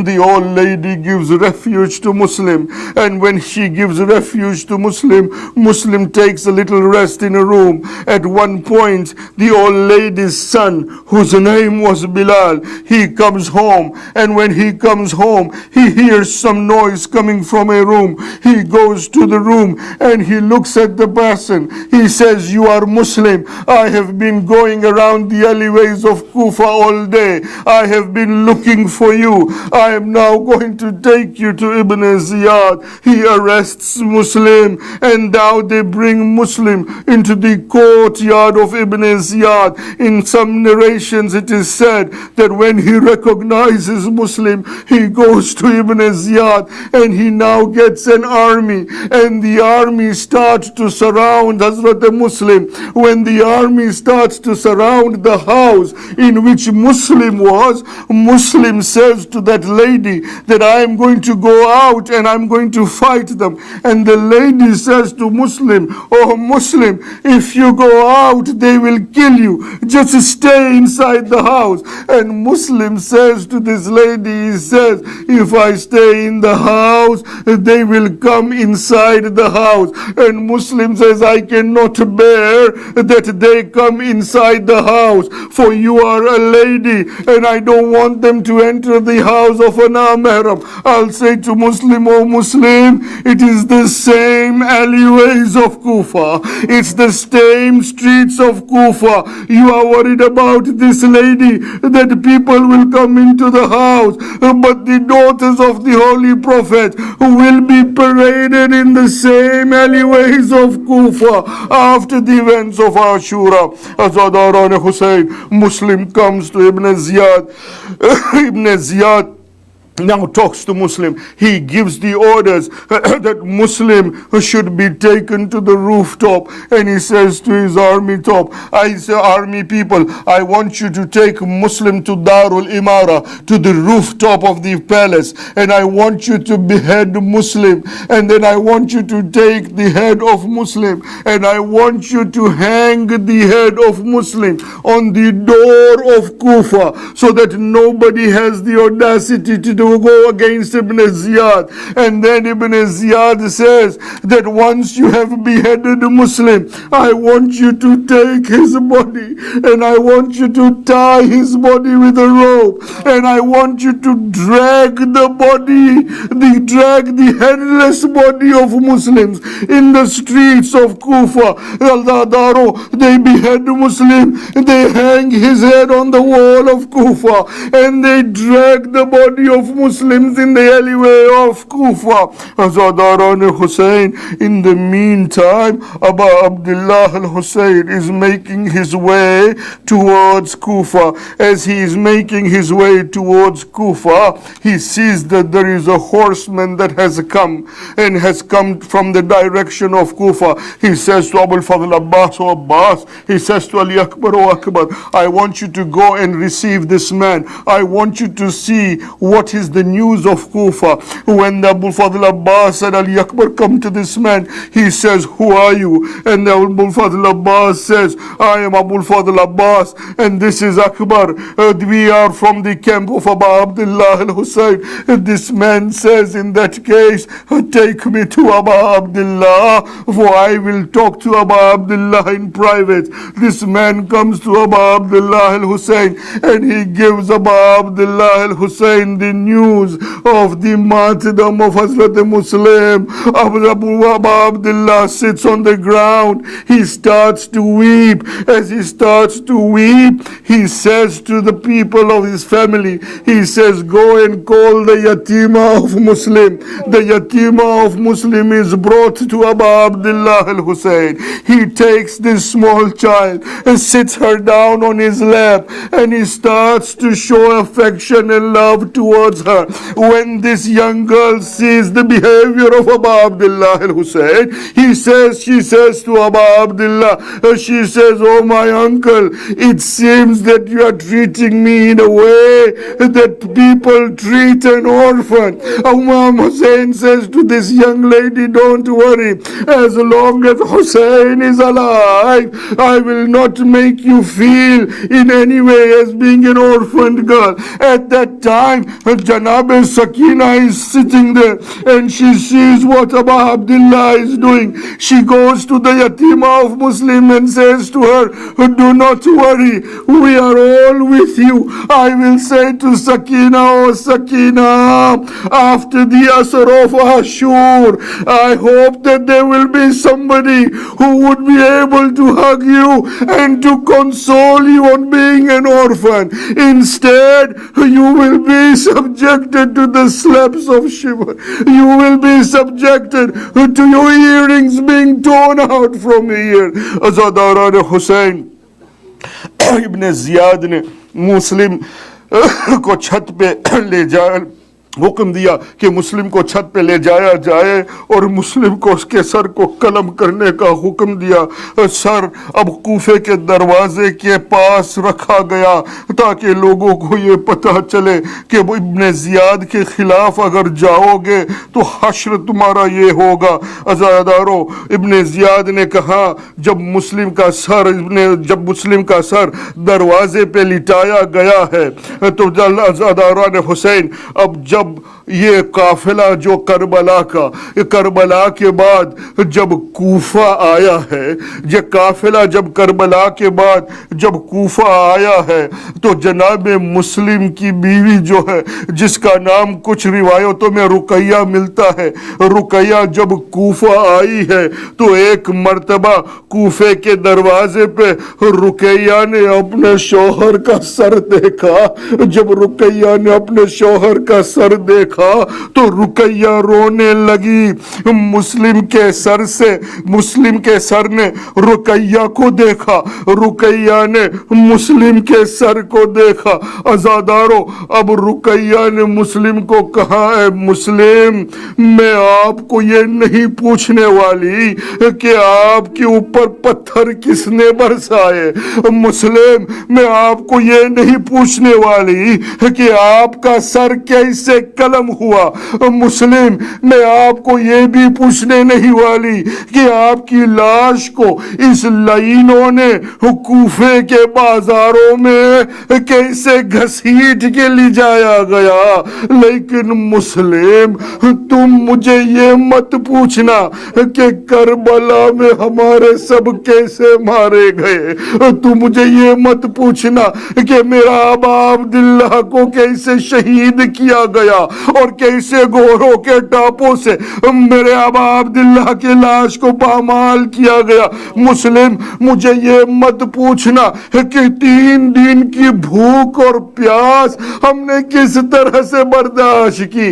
اور مسلم، مجھے یہ نہ پوچھنا کہ ان لعینوں نے ہم پہ کیسے ظلم کیے، ہمارے خیمے کیسے جلائے گئے، ہمارے سر سے چادریں کیسے چھینی گئی، ہمارے ہاتھ پسے گردن کیسے باندھے گئے. ہاں مسلم، لیکن ایک سوال کرنا چاہتی ہوں.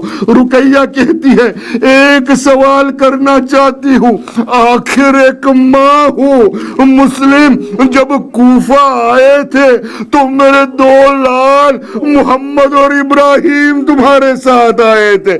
اب میرے لال کہاں ہے؟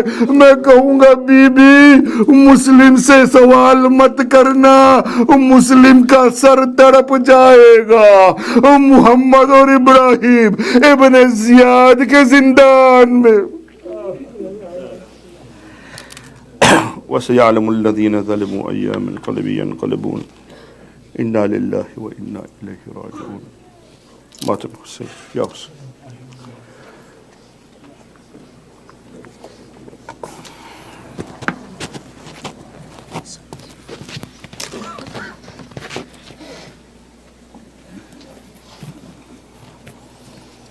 رستے میں سنی شہنے جس دم خبر مسلم، رستے میں سنی شہنے جس دم خبر مسلم، یعنی کہ کٹا تن سے کوفے میں سر مسلم، رستے میں سنی شہنے جس دم خبر مسلم، رستے میں سنی شہنے جس دم خبر مسلم، یعنی کہ کٹا تن سے کوفے میں سر مسلم، روتے تھے شہ عالم تھے سارے محاسن تم، روتے تھے شہ عالم تھے سارے محاسن تم، کہتے تھے حرم سے ہم اے نو گھر مسلم، رستے میں سنی شہنے جس دم خبر مسلم،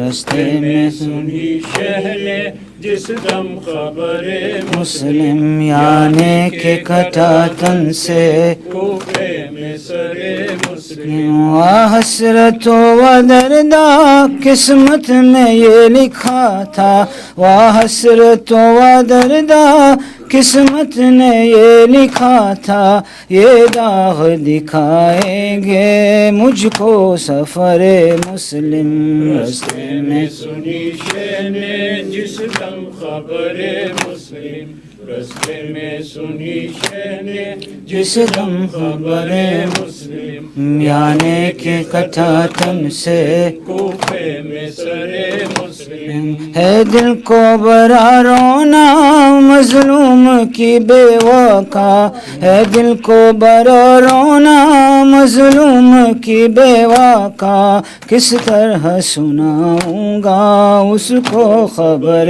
مسلم، رستے میں سنی شہنے جس دم خبر مسلم، رستے میں سنی شہنے جس دم خبر مسلم، یعنی کہ کٹا تن سے کوفے میں سر مسلم، کوفے میں جو جائیں گے سن سن جو یہ پائیں گے، کوفے میں جو جائیں گے سن سن یہ جو پائیں گے، کیا حال بتائیں گے نور نظر مسلم، رستے میں سنی شہنے جس دم خبر مسلم، رستے میں سنی شہنے جس دم خبر مسلم، یعنی کہ کٹا تن سے کوفے میں سر مسلم، ثابت محبت میں فرق آیا نہ ہمت میں، ثابت محبت میں فرق آیا نہ ہمت میں، سر دے دیا الفت میں تھا یہ جگر مسلم، رستے میں سنی شہنے جس دم خبر مسلم، رستے میں سنی شہنے جس دم خبر مسلم، یعنی کہ کٹا تن سے کوفے میں سر مسلم، سب خلق دغا پر تھی آمادہ جفا پر تھی، سب خلق دغا پر تھی آمادہ جفا پر تھی، ہر وقت خدا پر تھی لیکن نظر مسلم، رستے میں سنی شہنے جس دم خبر مسلم، رستے میں سنی شہنے جس دم خبر مسلم، یعنی کہ کٹا تن سے کوفے میں سر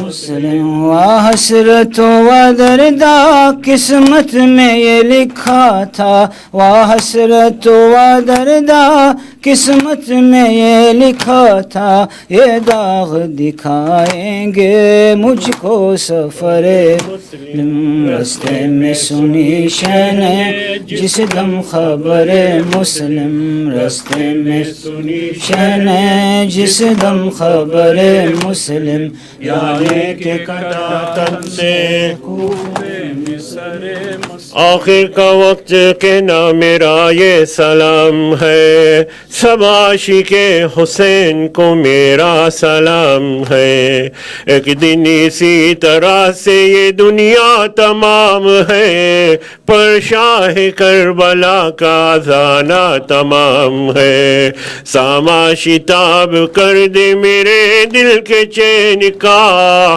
پروردگار واسطہ مولا حسین کا، رسوائی و ملال و مرض سے گناہوں سے ہم کو بچا لے تجھ کو 72 کا واسطہ، حل کیجئے مشکل میری اب دیر ستم ہے، عباس علی تم کو سکینہ کی قسم ہے، یا موسی کاظم ہمیں آفت سے چراؤ، یا موسی کاظم ہمیں آفت سے چراؤ، میرے حسن حسین مصیبت سے بچاؤ، بر محمد وآل محمد صلوات